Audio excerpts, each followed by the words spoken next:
Bon, petit souci technique pour commencer, mais maintenant c'est parti.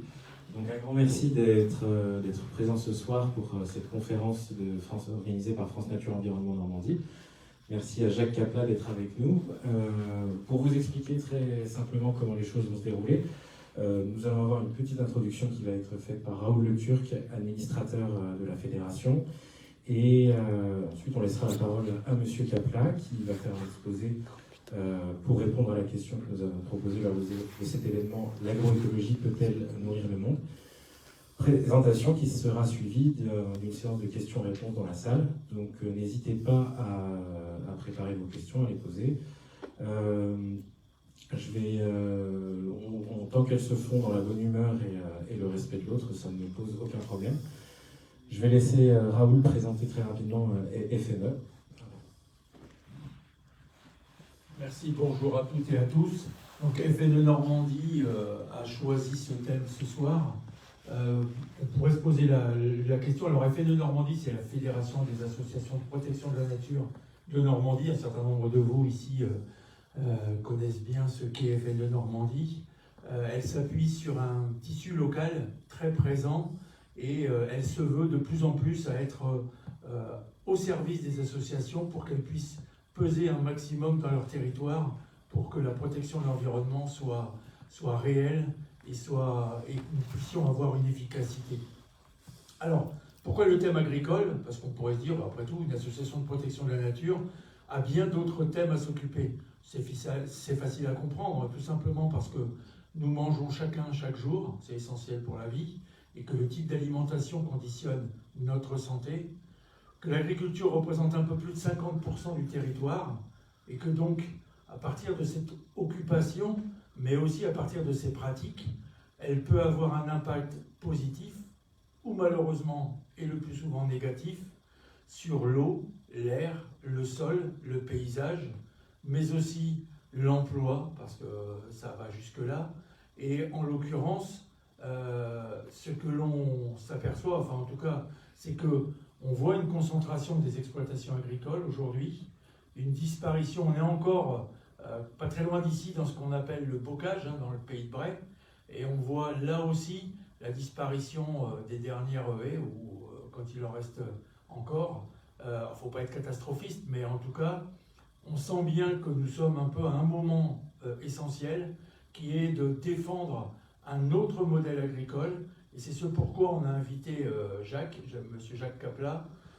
On a eu une première conférence sur, c'était agriculture et dérèglement climatique, ou changement climatique, comme on veut. On en a eu un sur la biodiversité. On a eu une autre conférence également sur, rappelle-moi Étienne. L'agriculture et santé. Oui, c'est ça, l'agriculture et la santé. Donc aujourd'hui, c'est l'agroécologie peut-elle nourrir le monde? Parce que ce n'est pas le tout de prôner un modèle agricole, encore faut-il qu'il soit capable de nourrir la population qui va croître et pour lequel le besoin alimentaire est de plus en plus présent. Alors, avant de laisser la parole à Jacques Capla, petite précision aussi sur la façon dont s'est déroulée l'organisation de l'événement. À l'origine, nous aurions souhaité un débat avec, si possible, une présentation de Jacques Capla toujours, mais également un contradicteur, que malheureusement nous n'avons pu trouver personne. Mais sachez que nous sommes bien sûr ouverts au débat, à la confrontation d'idées. Une des missions de FNE Normandie, c'est aussi de parler à tout le monde, aux acteurs du territoire, qu'ils soient entreprises, collectivités, autres associations, de façon à essayer de réfléchir à des solutions communes pour avancer. Petite pub aussi que j'ai oublié de préciser, cet événement est co-organisé par la métropole Rouen-Normandie, donc nous sommes ici au pavillon des transitions, qui est un espace qui s'est voulu ouvert aux événements associatifs, et nous essayons d'en profiter autant que nous le pouvons. Et l'événement en lui-même est financé par la région et la DREAL Normandie. Je vais maintenant vous présenter Jacques Capla. Donc, Jacques, vous êtes agronome et ethnologue, vous vous présentez comme fils de paysan, et vous avez été conseiller agricole en chambre d'agriculture, ainsi qu'animateur à la Fédération nationale d'agriculture biologique. Vous avez participé à la création du réseau Semences Paysannes, et vous vous êtes aussi impliqué dans des actions de développement auprès des pays du Sud. Enfin, vous êtes l'auteur de nombreux rapports et de conférences sur l'agriculture, biologique, et ainsi que de plusieurs ouvrages. Alors afin d'en savoir plus, je vais vous laisser la parole et bonne conférence à tous. Merci. Donc je vais maintenant prendre la suite. Merci à Étienne et Raoul. Donc comme la présentation le rappel, je suis vraiment issu du milieu agricole et je connais ce milieu de l'intérieur. Donc les questions sur les transitions possibles, les choix techniques possibles, c'est pas quelque chose que je sors de mon chapeau ou d'un apprentissage théorique, c'est quelque chose que je sors de mon expérience personnelle et de tous les agriculteurs que j'ai accompagnés, notamment dans la transition vers la bio, puisque j'en ai accompagné un certain nombre dans cette démarche-là. Et alors, je vais peut-être me lever, alors j'aime bien être debout, que je vous vois mieux comme ça, même si la salle est pas mal faite, parce que même assis je vous vois, mais j'aime bien avoir encore plus de contact avec la salle. Et alors, pour pouvoir répondre à la question qui est posée, il faut que je commence par une petite affirmation qui va peut-être vous surprendre, un point de départ qui est absolument essentiel. C'est que l'agriculture n'existe pas. Ça vous paraît évident. L'agriculture n'existe pas. Quand je dis ça, je pèse mes mots. Je ne dis pas qu'il n'y a pas d'agriculture. Je dis que l'agriculture n'existe pas au singulier, en fait. Il y a des agricultures. Ça paraît bête, dit comme ça, bien sûr. Sauf qu'on l'oublie tout le temps. Et on a toujours tendance à raisonner comme s'il y avait une agriculture unique, vers des règles agronomiques universelles, tombées du ciel, ou je sais pas, ou en fait il n'y aurait pas d'autres possibilités, en fait il n'y aurait pas de choix. Il y aurait une seule façon possible de faire l'agriculture, et elle pourrait être, après, aménagée à la marge, pour être soit industrielle, soit paysanne, soit avec chimie, soit sans chimie, soit extensive, soit intensive, etc. Et dans cette vision-là, on passe complètement à côté de la question principale, qui est quelle base agronomique? De quoi est-ce qu'on parle? Il n'y a pas une agriculture en réalité, on connaît à peu près une trentaine de lieux différents où l'agriculture a été inventée dans l'histoire de l'humanité, dont certains ont sans doute eu des influences les uns sur les autres, mais d'autres n'ont eu aucune influence les uns sur les autres. On sait que, par exemple, l'agriculture qui a été inventée en Mésoamérique n'avait aucune relation avec l'agriculture inventée en Chine ou au Moyen-Orient, puisqu'à l'époque, l'Amérique était complètement coupée du reste du monde. Et idem pour une partie des agricultures inventées en Afrique ou en Océanie, dont on sait qu'elles sont complètement différentes. Par exemple, pour le riz, on sait que le riz a été domestiqué au moins 2 fois. La génétique a permis de démontrer que le riz a été domestiqué au moins 2 fois, une fois en Afrique de l'Est, une fois en Asie. Et donc de façon complètement séparée. Pourquoi je rappelle ça? Tout simplement parce que ce qu'on a tendance à appeler l'agriculture, en fait, c'est une de ces agricultures, celle qui est apparue dans ce qu'on appelle le croissant fertile, pour visualiser. Alors, on a fait le choix, bon, aussi parce que techniquement, c'était un peu compliqué d'assurer le truc, mais on trouvait que c'était plus joli d'avoir une vue sur la Seine dans le coin. Enfin, moi, je la vois, vous, peut-être pas. Que d'avoir l'obscurité d'une salle refermée avec les diaporamas. Sinon, je vous aurais montré une carte des lieux d'invention de l'agriculture, mais je pense que vous pouvez visualiser le Liban, la Syrie, l'Irak. Vous voyez où c'est? En fait, cette zone, le Liban, Syrie, Irak, on appelle ça le croissant fertile, et c'est l'un des lieux d'invention de l'agriculture. Cette agriculture-là, du croissant fertile, du Moyen-Orient, a gagné l'Europe, et c'est celle-là qu'on pratique en Europe, mais bien plus qu'en Europe, parce que cette agriculture, on l'a imposée à l'ensemble de la planète, via les conquêtes du XVIe siècle, via les conquêtes du XIXe siècle, via aussi ce qu'on a appelé la Révolution verte dans les années 1970. Petite précision de langage, dans les années 70, le vert n'était pas la couleur de l'écologie. C'était plutôt le bleu, la couleur d'écologie à l'époque. Le vert, c'était juste la couleur de l'agriculture. La Révolution verte n'a rien d'écologique. La Révolution verte, c'était juste la généralisation à l'ensemble du monde du modèle conventionnel inventé en Europe. Alors, j'ai lâché le mot, modèle conventionnel. Cette agriculture, donc inventée au croissant fertile, développée en Europe et imposée au reste du monde, on l'appelle conventionnelle souvent. Pourquoi conventionnelle? Parce que c'est l'agriculture qui fait convention, qui fait la norme dans les institutions internationales. Tout simplement. Donc il n'y a pas de jugement, il n'y a pas de définition, parce que justement, maintenant je vais la définir, mais quand elle est définie comme étant, je ne sais pas, productiviste ou industrielle ou je ne sais pas quoi, c'est un raccourci, et ça ne suffit pas à la définir. Et ça peut même créer des malentendus. Donc je préfère dire conventionnel, ça se rapporte à l'histoire, et à une situation institutionnelle aujourd'hui. Alors maintenant, je vais vous entrer un petit peu dans le détail de cette agriculture conventionnelle, parce qu'il faut la comprendre, pour pouvoir comprendre qu'est-ce qui n'est pas universel? Parce qu'en fait, cette agriculture, on a tous tendance, et moi j'ai eu tendance quand j'étais étudiant en agronomie, à la considérer comme universelle. On nous la présente comme étant l'agriculture avec un A majuscule. Donc, la première chose à faire, si on veut commencer à se poser des questions, si on veut envisager d'autres façons de pratiquer, c'est d'abord de comprendre en quoi cette agriculture est particulière. Et à ce moment-là, on pourra savoir ces éléments particuliers, est-ce qu'on peut les changer? Tant qu'on reste dans l'idée qu'elle est universelle, on n'a aucune marge de manœuvre, aucune marge de réflexion. Donc il faut comprendre sur quoi elle est basée. Donc je vais d'abord prendre un petit moment à vous expliquer ça, et rassurez-vous, la suite et les éléments clés vont découler très naturellement de ce temps-là qui est peut-être un peu long par rapport à l'ensemble, mais vous allez comprendre que c'est nécessaire. Parce qu'en fait, il faut qu'on ait tous les mêmes éléments de compréhension pour pouvoir parler ensemble, déjà. Et ensuite, on pourra débattre. Mais déjà, il faut se mettre d'accord sur le sens des mots et sur de quoi on parle. Alors, premier élément de cette agriculture conventionnelle, c'est qu'elle est basée sur les cultures pures. Je ne sais pas si vous savez ce que c'est, les cultures pures. Parfois, on dit monoculture, mais c'est impropre parce que c'est une notion un peu plus subtile, les monocultures. Culture pure, ça veut dire une seule plante par parcelle. Monoculture, c'est quand la même plante revient tous les ans. Ou alors quand dans une région donnée, tout le monde fait la même chose. Mais culture pure, c'est le fait que dans un champ de blé, vous n'avez que du blé. Même si l'année suivante, vous avez autre chose, n'empêche que l'année où vous faites du blé, dans le champ de blé, il n'y a que du blé. Donc c'est ce qu'on appelle des cultures pures. Il n'y a pratiquement que l'agriculture du croissant fertile qui soit basée là-dessus. Toutes les autres dans le monde sont basées autrement, et je vous en parlerai après. Une autre caractéristique de cette agriculture conventionnelle, c'est extrêmement important, et là je vais vous demander, pour ceux qui seraient tentés de s'assoupir un peu, je vais vous obliger à vous réveiller, je vais vous parler du réductionnisme scientifique. Est-ce que vous connaissez le réductionnisme scientifique? Non, je vois des gens qui hochent la tête en disant non. Personne ne dit oui. Donc vous allez tous apprendre ce soir. Le réductionnisme, c'est... Ah si, quelqu'un a l'air de dire oui. Le réductionnisme, c'est le fait, pour schématiser, de réduire le monde à des modèles simples. Donc on fait une réduction de la réalité sur un modèle, sur des équations. On va mettre en équation le monde. Ce qui est très utile. C'est quelque chose dont on a besoin en science. On ne peut pas faire autrement. Là, dans cette salle, il y a plein de fauteuils. Je ne vais pas commencer à donner un mot différent pour désigner chaque fauteuil. Encore heureux qu'il y a un terme générique pour tous les désigner. C'est une forme de réductionnisme. Donc vous voyez bien que ce n'est pas idiot quand même. C'est utile pour vivre. Mais il y a des moments où il faut être conscient de ce qu'on fait et où il ne faut pas confondre la réduction et la réalité. Et tout le problème du réductionnisme scientifique, c'est qu'il se limite à la réduction et il oublie que la réalité était plus complexe.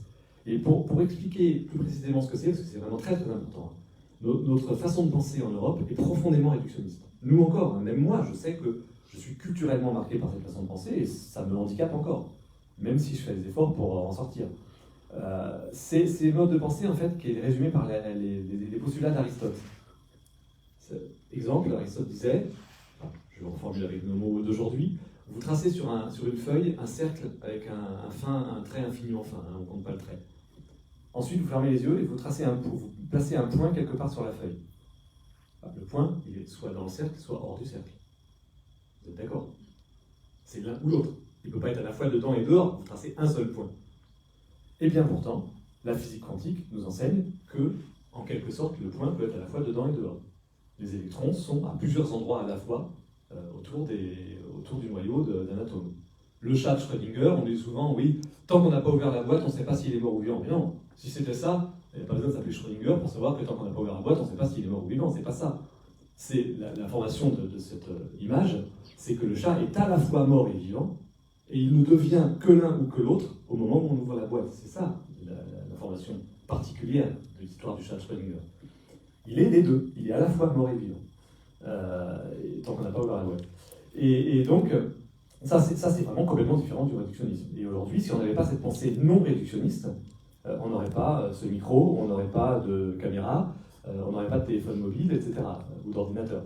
Donc ça a révolutionné la science. Et en physique, et en médecine aussi, on a complètement évolué, en tout cas dans la recherche médicale fondamentale, pas toujours en médecine de vie, vers une vision qu'on appellerait plutôt systémique ou holistique. Et la science chinoise, par exemple, était systémique ou holistique, pas réductionniste. C'est pour ça qu'ils ont tout inventé avant nous. Tout ce dont on se glorifie a été inventé en Chine avant nous. Sauf depuis un siècle où là, effectivement, on a arrêté d'être réductionniste et on s'est mis à prendre de l'avance. Et cette pensée, donc, elle nous marque culturellement. Par exemple, un agriculteur va dire, sous les arbres, les rendements sont plus faibles. Ce qui est vrai. Donc on va couper les arbres. Sauf que si on pense pas de façon réductionniste, on va se dire, oui, mais peut-être que sous les arbres, les rendements sont plus faibles. Mais quand il y a des arbres, le reste de la parcelle a de meilleurs rendements que s'il n'y en avait pas. Et là, ça change tout. Et typiquement, il y a une façon de penser qui est très très importante, qui conditionne énormément de choses dans l'agriculture, enfin une application de cette pensée réductionniste qui est très importante dans l'agriculture, c'est qu'au XIXe siècle, mes ancêtres agronomes se sont rendus compte que les plantes avaient essentiellement besoin pour former de la matière organique, de la matière vivante, donc basée sur le carbone, des molécules basées sur le carbone, avaient besoin évidemment de carbone, ça va de soi, mais aussi d'oxygène, d'hydrogène, d'azote, de phosphore et de potassium. C'est les 6 éléments les plus importants. Le potassium a un rôle un peu particulier, mais je ne vais pas rentrer dans les détails. Et ces 6 éléments, il y en a 3 que les plantes trouvent très facilement dans l'air et dans l'eau, de façon passive, enfin quasi passive, quand même qu'elles respirent et tout ça, qu'elles fassent de la photosynthèse et tout. C'est carbone, oxygène, hydrogène. Ça, c'est récupéré dans l'air et dans l'eau. Et puis, les 3 autres, azote, phosphore, potassium, les plantes les prennent dans le sol. Sauf que dans le sol, vous n'avez pas azote, phosphore, potassium qui se baladent. Ils sont présents, mais dans l'humus, dans la matière organique. Ils sont fixés à l'humus par des ponts ioniques, par des attaches ioniques. Et donc, ils ne sont pas absorbables par les plantes. Alors, comment est-ce que les plantes les récupèrent?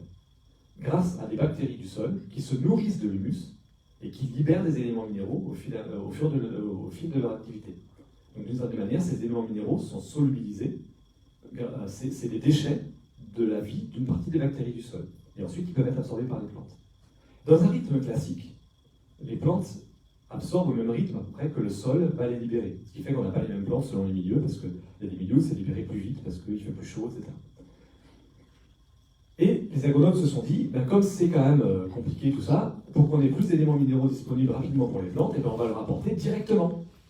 On met en équation et on est les maîtres du monde, on apporte les éléments directement, ça c'est vraiment de la pensée réductionniste.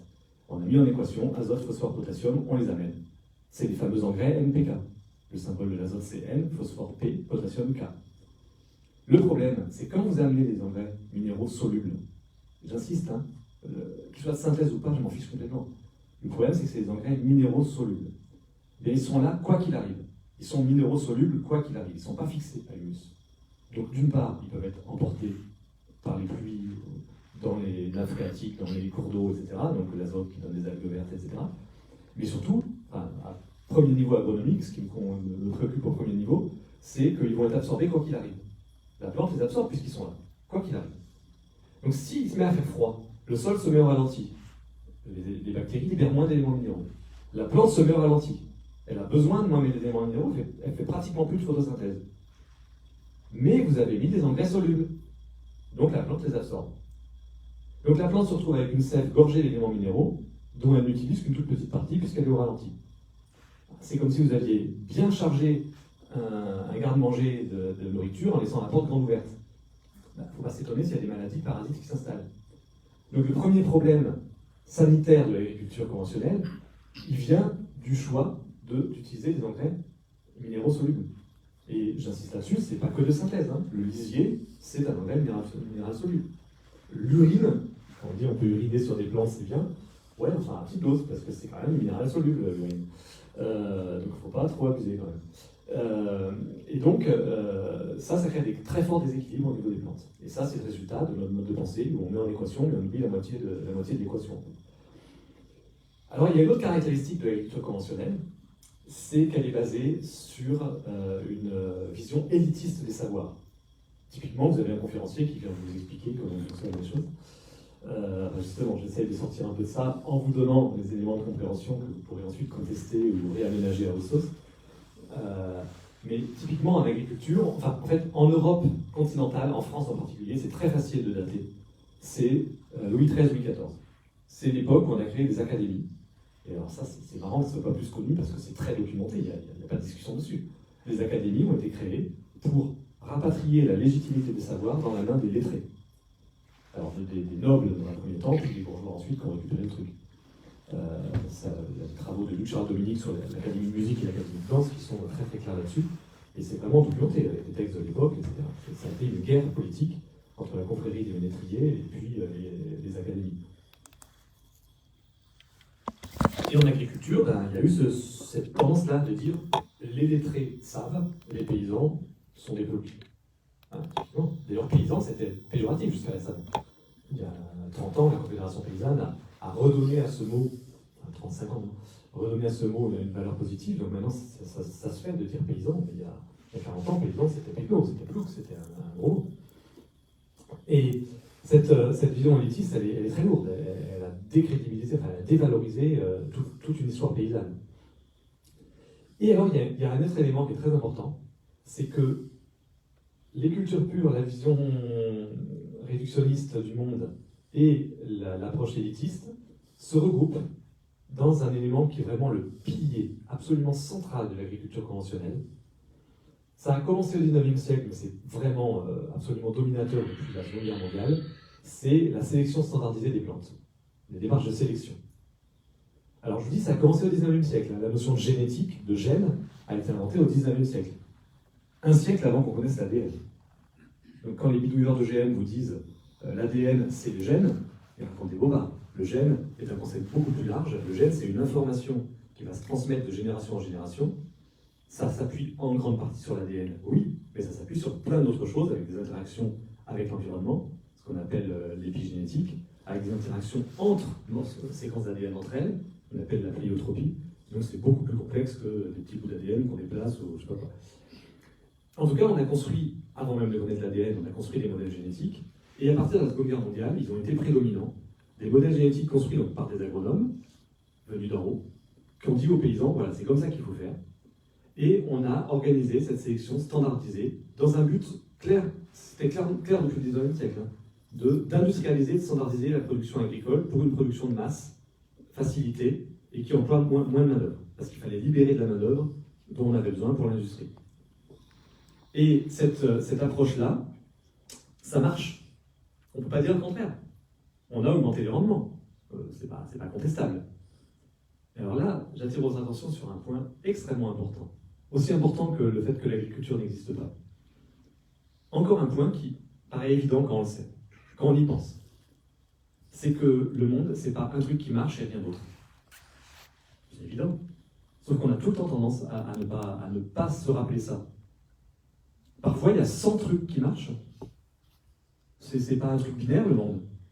C'est pas parce que cette méthode de sélection a obtenu des résultats que c'est la seule méthode de sélection qui peut obtenir des résultats. Il y en a peut-être 99 autres qui peuvent obtenir d'aussi bons résultats. D'ailleurs, oui, il y en a d'autres. On a maintenant expérimenté d'autres façons de concevoir la sélection, sur d'autres modèles scientifiques, et qui marchent aussi. Le problème, c'est que quand vous avez un modèle qui a marché, et qu'on vous dit, puisque ça marche, on n'y touche pas, c'est génial, mais que ce modèle en question a plein de défauts, il y a un petit problème quand même. Sous prétexte qu'il a marché, on n'aurait pas le droit de regarder en face ces problèmes. Alors que si on accepte de regarder en face ces problèmes, et qu'on se dit qu'il y en a peut-être d'autres qui marcheraient, ben on peut essayer de chercher autre chose. On n'est plus fermé à se dire, on n'a pas le choix. Parce qu'on a le choix. On a des solutions agronomiques différentes. Donc ça, c'est vraiment très important. Et il faut comprendre au niveau des plantes, comme on sélectionne des plantes dans des conditions complètement artificielles, parce qu'il faut que ces plantes puissent pousser partout. Ça, c'est une règle. Un agriculteur ne peut semer une graine, enfin, ne peut emblaver un champ avec une variété, que si cette variété, soit il l'avait lui déjà avant, mais ça c'est très très rare, donc ça c'est quasiment à oublier, même si ça existe parfois, soit la règle générale, c'est qu'il faut qu'il l'ait acquise, achetée ou acquise gratuitement. Eh bien, pour qu'un agriculteur acquiert une variété, que ce soit payant ou gratuit, c'est pareil, trade en anglais, c'est la même règle. Il faut qu'elle soit inscrite au catalogue européen, en Europe. Ailleurs, c'est d'autres catalogues. Inspiré du catalogue européen, malheureusement, qui a été inventé en France sous Vichy et qui, malheureusement, est resté après la Libération et a même été élargi à l'Europe et maintenant le monde entier copie et c'est une catastrophe. Ce catalogue, c'est un truc hyper normatif et pour qu'une variété donc, soit inscrite dans ce catalogue, il faut qu'elle ait le meilleur rendement que les variétés déjà inscrites. Que les meilleures variétés déjà inscrites. Donc les sélectionneurs, pour pouvoir arriver à inscrire des nouvelles variétés, sont obligés de les sélectionner dans des conditions extraordinaires, pour être sûr qu'il n'y ait pas un incident. Un sanglier qui passe dans un champ de sélection, et ça plombe la moyenne. Une maladie, et ça plombe la moyenne. Donc, comment elles sont sélectionnées? Avec énormément d'engrais, énormément de pesticides, et de l'irrigation constante. Alors on obtient effectivement des variétés qui ont des super rendements, si on a ces conditions. Alors comment est-ce qu'on fait ensuite pour que ces variétés puissent être cultivées comme l'impose le règlement européen, aussi bien en Finlande qu'en Espagne, en zone de montagne qu'en zone de plaine, ce qui en botanique n'existe quasiment jamais. Donc comment est-ce qu'on y arrive avec les plantes agricoles? Eh bien, on applique une règle qui est fondamentale en agriculture conventionnelle, mais vraiment, ça explique énormément de choses. Souvent, il faut se demander, tiens, en fait, est-ce que ce serait pas ça qui serait en jeu, là, quand il y a un truc bizarre? Cette règle, c'est quand le réel et le modèle ne sont pas d'accord, c'est toujours le réel qui a tort.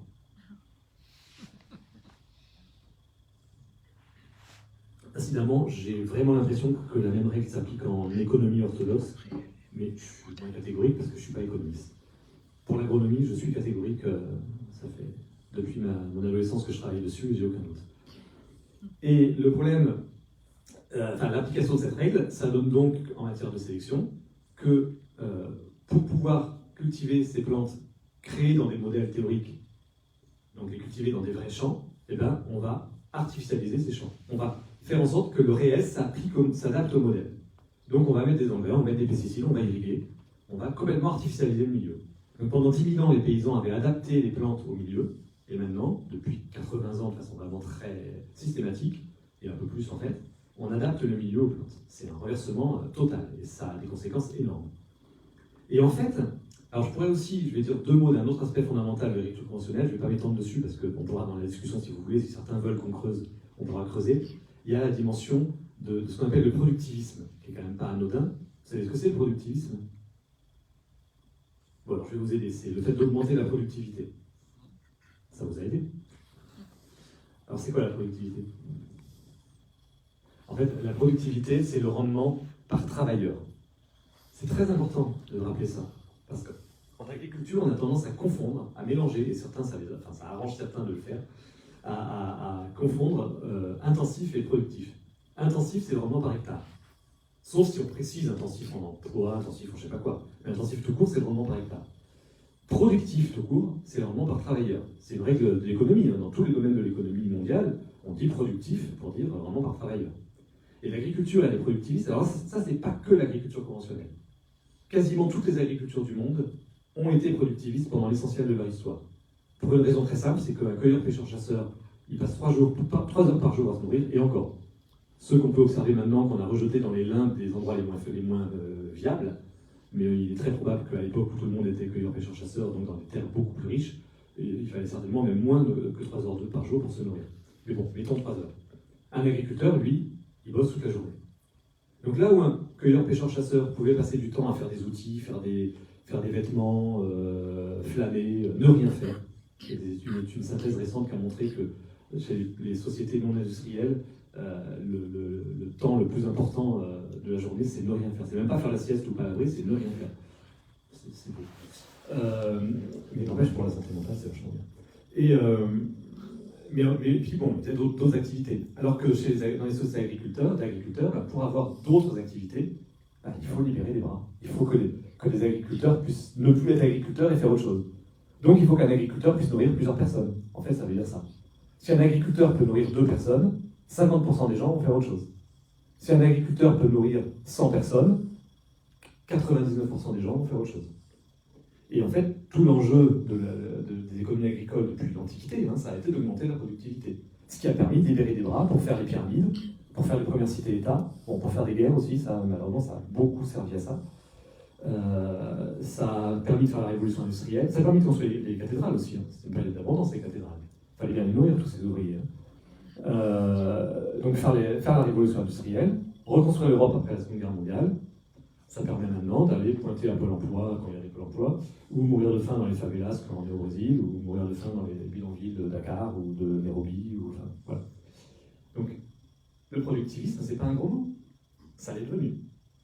C'est pas choquant du tout que l'agriculture ait été productiviste jusqu'à il y a 30 ans ou 40 ans, mais aujourd'hui, continuer à l'être, c'est un contresens historique monstrueux qui crée de la misère et qui crée de la faim et qui crée des morts. Donc ça n'a plus aucun sens aujourd'hui. Mais c'est pas en soi quelque chose de malsain. C'est important de toujours questionner ce genre de choses. J'essaie par cet exemple-là de vous montrer comment il faut se poser les questions en matière d'agriculture, ou d'autres d'ailleurs, sans s'arrêter derrière des slogans ou des mots d'ordre. Essayer de comprendre ce qu'il y a derrière. Et là, en l'occurrence, je suis critique sur le productivisme, mais aujourd'hui, pas forcément dans toute l'histoire de l'humanité. Et, en fait, Cette agriculture conventionnelle, elle a, je pense qu'il y a un élément que vous comprenez bien, que vous comprenez d'ailleurs certainement avant même le début de ma conférence, mais qui est toujours intéressant à verbaliser, qui est un élément qui résume assez bien ces différentes démarches de l'agriculture conventionnelle, c'est que finalement, dans sa volonté de faire des modèles, de réduire le monde à ces modèles, d'adapter le monde à ces modèles, et de raisonner à partir de construction d'agronomes, en fait, on a construit une agriculture où tout ce qui n'est pas conçu préalablement par l'agronome est un problème. Ce qui veut dire que l'écosystème est un problème. L'environnement est un adversaire. Et on va chercher à le contrôler. On va mettre de l'eau parce qu'on n'a pas assez. On va mettre des pesticides pour éliminer des parasites ou des maladies. On va mettre des engrais pour que les plantes poussent comme on veut. Puis en plus, on va mettre des raccourcisseurs de paille parce que si on met des engrais, c'est la paille qui pousse et pas le grain. Alors donc on va tout trafiquer pour que ce soit bien le grain qui récupère. Et donc on se retrouve dans des trucs complètement barjots où vraiment on est dans une lutte contre le vivant constamment. Et ça, c'est vraiment un point qui résume malheureusement l'agriculture conventionnelle. Et c'est un mode de pensée des paysans, malheureusement. Hein. Ils sont piégés là-dedans, à leur corps défendant. Hein. Ils n'ont pas voulu, mais ils ont été amenés à raisonner comme ça.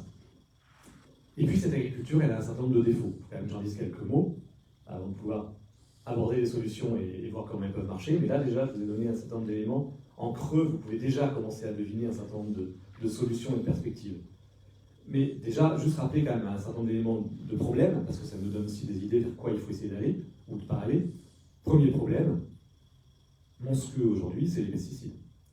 Vous avez dû entendre que les dernières études montrent qu'il y a 20% des Français qui ont reçu en 2021 une eau considérée comme non potable en termes de résidus de pesticides présents. Pourtant, on l'a reçu quand même. Hein. Je dis on parce que je pense que je fais partie des zones où c'est le cas. Même si c'est difficile à vérifier, puisqu'on n'a quasiment aucune mesure faite par l'opérateur de l'eau directement. Il faut d'autres dispositifs pour l'apprendre. Évidemment, si on ne mesure rien, on ne mesure rien. C'est-à-dire, si on ne fait jamais de tests, ou 3 fois par an, à des moments où on ne risque rien de trouver, bah, évidemment, on ne va rien trouver, mais ça ne veut rien dire. C'est en fait ce qu'ils font, hein, la plupart du temps. Et c'est très important d'être conscient que les pesticides sont présents partout. Certains vont dire que ce n'est pas des doses énormes. Oui, mais les pesticides sont des perturbateurs endocriniens. Donc là, il faut arrêter avec ce délire que j'entends encore plein de fois de dire c'est la dose qui fait le poison. Enfin, Paracet, c'est vieux, quoi. C'est ringard, c'est dépassé. C'est faux. C'est pas la dose qui fait le poison. C'est pas vrai.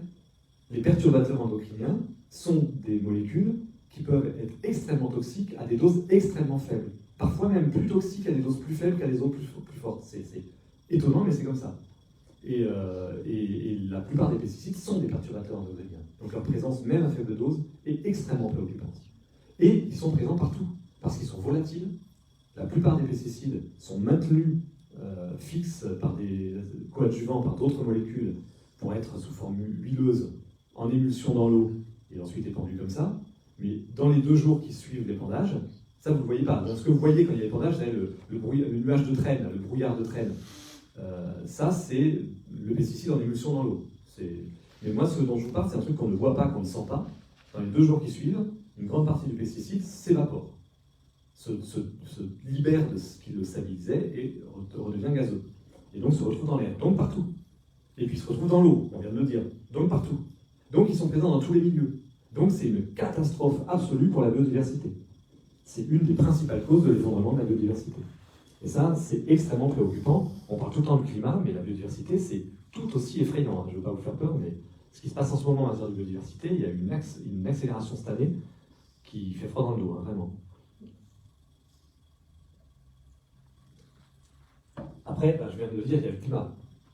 Rapidement, pour poser les éléments, puisqu'il y a déjà eu des conférences sur le climat, vous pourrez vous reporter à l'enregistrement de la conférence. Est-ce que vous savez de combien l'agriculture contribue à l'augmentation anthropique de l'effet de serre? Alors en fait, c'est 25%, selon le GIEC, le rapport de 2019 du GIEC, consacré à l'agriculture, le dernier où il parlait, qu'ils ont fait détaillé sur l'agriculture, c'est 25%, la production agricole primaire représente 25%, et l'agriculture dans l'ensemble de la chaîne, c'est-à-dire avec les transformations, transports agroalimentaires, on arrive à entre 33 et 35 et 38%, je crois, 37, enfin bref, on est aux autres 35, quoi. Donc un tiers, quoi. Donc c'est énorme. Et dans l'agriculture, est-ce que vous savez quelle est la principale contribution? Je vais vous dire parce qu'en général, si on ne sait pas, on ne sait pas. C'est le changement d'affectation des sols. Bien, on pense à déforestation de l'Amazonie, par exemple, ou des forêts primaires d'Afrique centrale, parce que c'est aussi grave qu'en Amazonie. Enfin, là, en ce moment, avec le Brésil, l'Amazonie est particulièrement catastrophique. Ou l'Indonésie ou autre. Donc voilà, quand on coupe une forêt ou qu'on brûle une forêt, c'est une catastrophe. Mais dans le changement d'affectation des sols, très important à savoir, il y a aussi le fait de transformer des prairies en culture.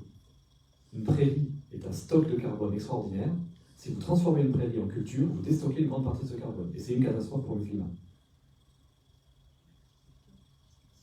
Donc quand on s'amuse à mettre en culture les savanes africaines, ou les steppes kazakhs ou mongoles, ou les toundras arctiques, ou les bocages normands, eh ben, on contribue à l'effet de serre.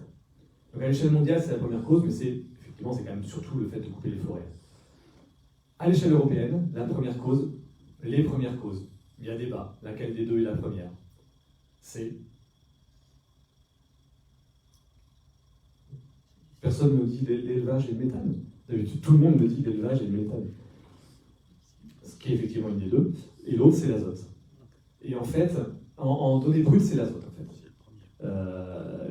L'azote, c'est à peu près 50% de l'ensemble des contributions françaises et d'ailleurs européennes, enfin de l'agriculture française et de l'agriculture européenne, à l'augmentation anthropique de l'effet de serre.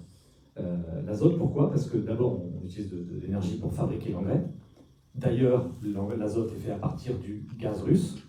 Donc utiliser de l'azote, c'est en plus une dépendance vis-à-vis de la Russie qui est catastrophique. Mais surtout, c'est que l'azote ensuite, une fois qu'il est pendu, va dégager du protoxyde d'azote, N2O. C'est compliqué l'azote parce qu'il y a le NO2, ça c'est les oxydes d'azote. Il y a le N2O, où le 2 se rattache au N, non pas au O, ça c'est le protoxyde d'azote. Et le protoxyde d'azote, c'est le gaz à effet de serre le plus puissant parmi les principaux. 300 fois plus que le CO2, 10 fois plus que le méthane. Et en fait, si vous épandez 100 kg d'azote sur un hectare, juste 100 kg d'azote, c'est pas énorme par rapport à certaines pratiques, vous contribuez autant à l'effet de serre qu'une voiture moyenne qui parcourt 10 000 km. C'est 1200 équivalents CO2, c'est 10 000 km en voiture, pour juste un hectare avec juste 100 petits kilos d'azote. Donc c'est énorme. Et puis il y a le méthane des animaux. Ok, là, juste en 2 mots, je vais essayer d'être court parce que sinon je vais les parler tout le temps, il faut qu'on ait un temps de débat, mais quand même que dans une région comme ici, il faut quand même que je rappelle 2-3 éléments de base sur l'élevage, parce que c'est comme l'agriculture, l'élevage n'existe pas, il y a des élevages. Et en l'occurrence, la question qu'il faut se poser, c'est qu'est-ce qui change par rapport à s'il n'y avait pas d'humain? C'est pour ça que je parle d'augmentation anthropique de l'effet de serre. C'est le dérèglement climatique. Mais quand je dis augmentation anthropique de l'effet de serre, je décris précisément le mécanisme, rigoureusement. L'effet de serre, c'est positif, ça permet qu'il ne fasse pas moins 30 actuellement ou moins 1. Le problème, c'est que l'effet de serre augmente, qu'il est déstabilisé, et qu'il augmente à une vitesse jamais vue dans l'histoire de la Terre. Ça aussi, certains qui disent oui, il a déjà fait aussi chaud ou plus chaud sur Terre, oui, sauf que l'évolution était lente. Elle se faisait sur des milliers, voire des millions d'années. Là, elle se fait en quelques décennies. C'est jamais arrivé. Quand une évolution se fait sur plusieurs milliers d'années, les forêts ont tendance de s'adapter. Les arbres ont tendance de se reproduire et de s'adapter. Quand elle se fait en quelques décennies, c'est-à-dire moins que la durée de vie d'un arbre, les forêts ne peuvent pas s'adapter. Et donc c'est tout un pan de la biodiversité qui va s'effondrer. Donc c'est bien tous ces éléments-là qui font que le changement rapide du climat est extrêmement préoccupant. Et ce changement, il est dû à l'homme. Donc c'est l'augmentation anthropique de l'effet de serre. Pourquoi je précise ça? Parce que ça veut donc dire que ce qu'on compare, c'est la situation actuelle, non pas par rapport à un zéro théorique, mais par rapport à qu'est-ce qui se passait quand il n'y avait pas d'humains. Est-ce que vous croyez qu'en Europe, quand il n'y avait pas d'humains, il n'y avait pas d'animaux? Il y avait des animaux. En Europe, il y avait des grandes prairies, des prairies qui sont un espace de biodiversité extraordinaire, absolument vital. En Europe, c'est dans les prairies qu'on a le plus de biodiversité, de très loin, beaucoup plus que dans les forêts. Il faut tout, il faut des forêts aussi, évidemment. Mais là où on a le plus de biodiversité, c'est dans les prairies. C'est pas vrai en Amazonie, mais en Europe, c'est le cas. Et ces prairies, qui sont un espace normal de l'Europe, étaient entretenues par du pâturage de grands troupeaux de migrateurs sauvages. Parce que si vous ne pâturez pas ou vous ne fauchez pas de temps en temps les prairies, ça devient de la forêt. Donc pour que ça reste des prairies, pour que ça reste des espaces indispensables pour la biodiversité, il faut qu'il y ait des animaux. Et il y en avait, évidemment. Sauf que les grands troupeaux de migrateurs sauvages, on les a massacrés, enfin nos ancêtres les ont massacrés, ils sont plus là. Et puis migrateurs, comment on va faire pour avoir des troupeaux de migrateurs alors qu'on a des routes, des villes partout? Donc aujourd'hui, il y a des animaux domestiques. Ça peut se discuter, mais n'empêche que c'est quand même la seule, enfin, pour avoir des prairies, c'est la seule solution qui reste. Et si on n'avait pas de prairies, ça serait une catastrophe.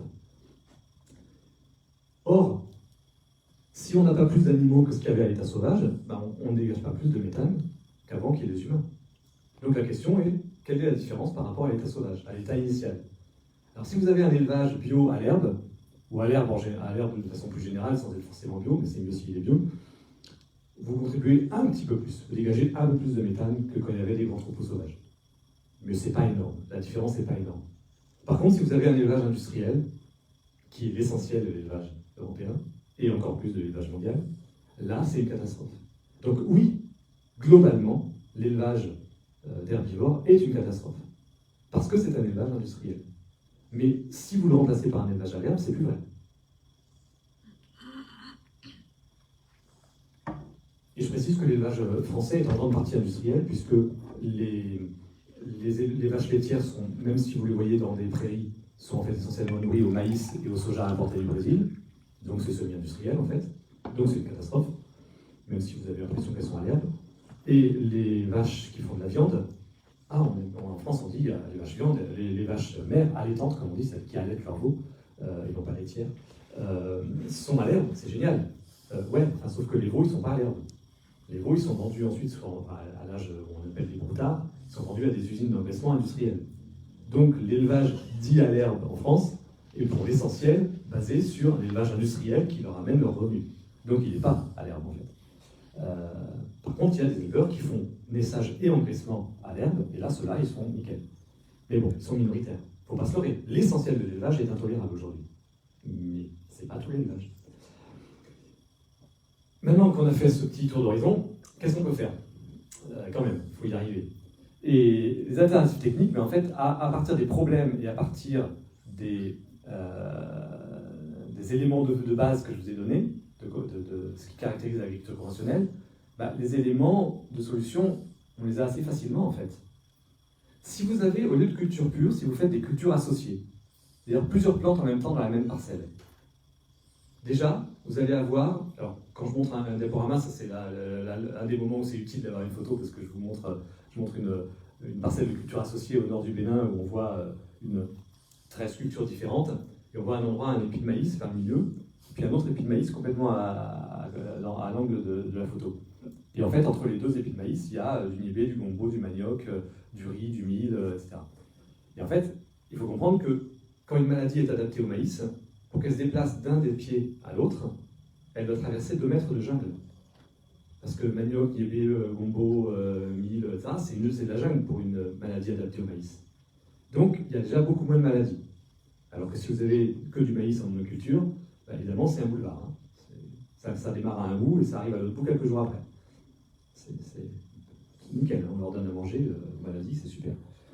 Un autre intérêt, si vous avez des cultures associées, c'est que vous allez avoir certaines plantes qui vont capter des éléments minéraux qui vont pouvoir servir à d'autres. Enfin, en tout cas, disons, gérer la fertilité sans qu'on ait besoin d'amener des éléments fertilisants. Ça, c'est très important dans la vision réductionniste de l'agronome qui sait tout. On a mis en équation, on va apporter les éléments minéraux. C'est sûr qu'il faut en apporter. Hein. Enfin, il faut qu'il y en ait qui reviennent, en tout cas, plutôt. Parce que si on emmène des fruits, des feuilles, des grains, on emmène des éléments minéraux pour les manger. Donc la parcelle s'appauvrit en éléments minéraux. Donc à un moment donné, il faut bien qu'il y ait un retour. Mais ce retour, il n'y a pas besoin de se croire des démiurges qui mettent tout en équation et qui vont apporter eux-mêmes les éléments. Il faut arrêter de penser fertilisation. Il faut penser fertilité. On va aider le sol à se retrouver sa fertilité. Typiquement, quand on fait des cultures associées, on va mettre des légumineuses. Dans le mélange des cultures, certaines vont être des légumineuses. Vous connaissez peut-être les légumineuses au sens alimentaire. C'est des protéagineux, en fait.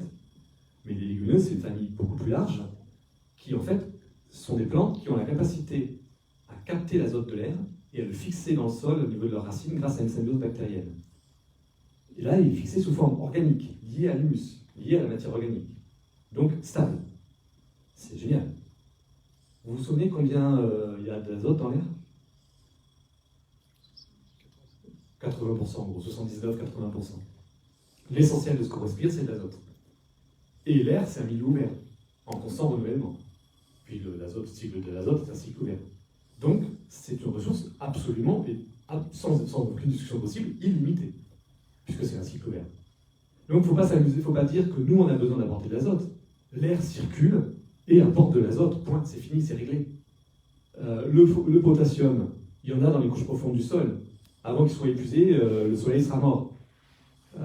Simplement, il faut aller le chercher. Comment est-ce qu'on peut aller le chercher? Avec des arbres qui ont des racines profondes et qui vont le restituer dans leur redescente de sève à l'automne à l'ensemble des couches du sol. Avec certaines plantes aussi, d'autres plantes à racinement profond. Donc il y a plein de solutions. Il n'y a que pour le phosphore, il faut bien avouer que c'est un peu plus compliqué et c'est difficile de gérer le cycle de retour de fertilité du phosphore si on n'a pas d'animaux et un minimum de fumier ou de compost. Ça, à long terme, aujourd'hui, on ne sait pas faire sans fumier ou compost pour le phosphore. Donc ça reste un autre élément en faveur du fait qu'on ait des animaux. Je précise des animaux, je n'ai pas dit qu'on devait les manger, hein. Chacun fait ce qu'il veut. J'ai le plus grand respect pour les véganes. C'est très noble philosophiquement de ne pas vouloir manger les animaux, mais on peut les élever sans les manger. Moi, ce que je vous dis, c'est que d'un point de vue agronomique et écologique, on en a impérativement besoin. Après, la question alimentaire, c'est une autre question. Et si on veut que les éleveurs élèvent des animaux sans les tuer, finançons-les pour qu'ils les élèvent sans les tuer. Hein. On peut très bien décider de les payer autrement que par la vente de la viande. C'est un choix de société. Donc il y a déjà ces éléments-là. Après, un autre point quand même très important, pourquoi est-ce qu'on mange? Viande ou pas, pourquoi est-ce qu'on mange? Parce qu'on a faim. Vous avez faim? Alors en fait, on mange pour... il y a une raison anthropologique, c'est que le repas, c'est un moment partagé de convivialité. Or, la vie en société est consubstantielle de ce qui a permis aux primates de devenir humains. Ça, on n'a maintenant aucun doute. C'est quand même là. Dans les différentes théories, c'est celle qui est quand même de très loin la plus largement acceptée sur le fait que la station debout, le cerveau plus gros, etc., ont pu se développer uniquement parce qu'on vivait en société. Ça ne veut pas dire qu'il y a un déterminisme. Hein.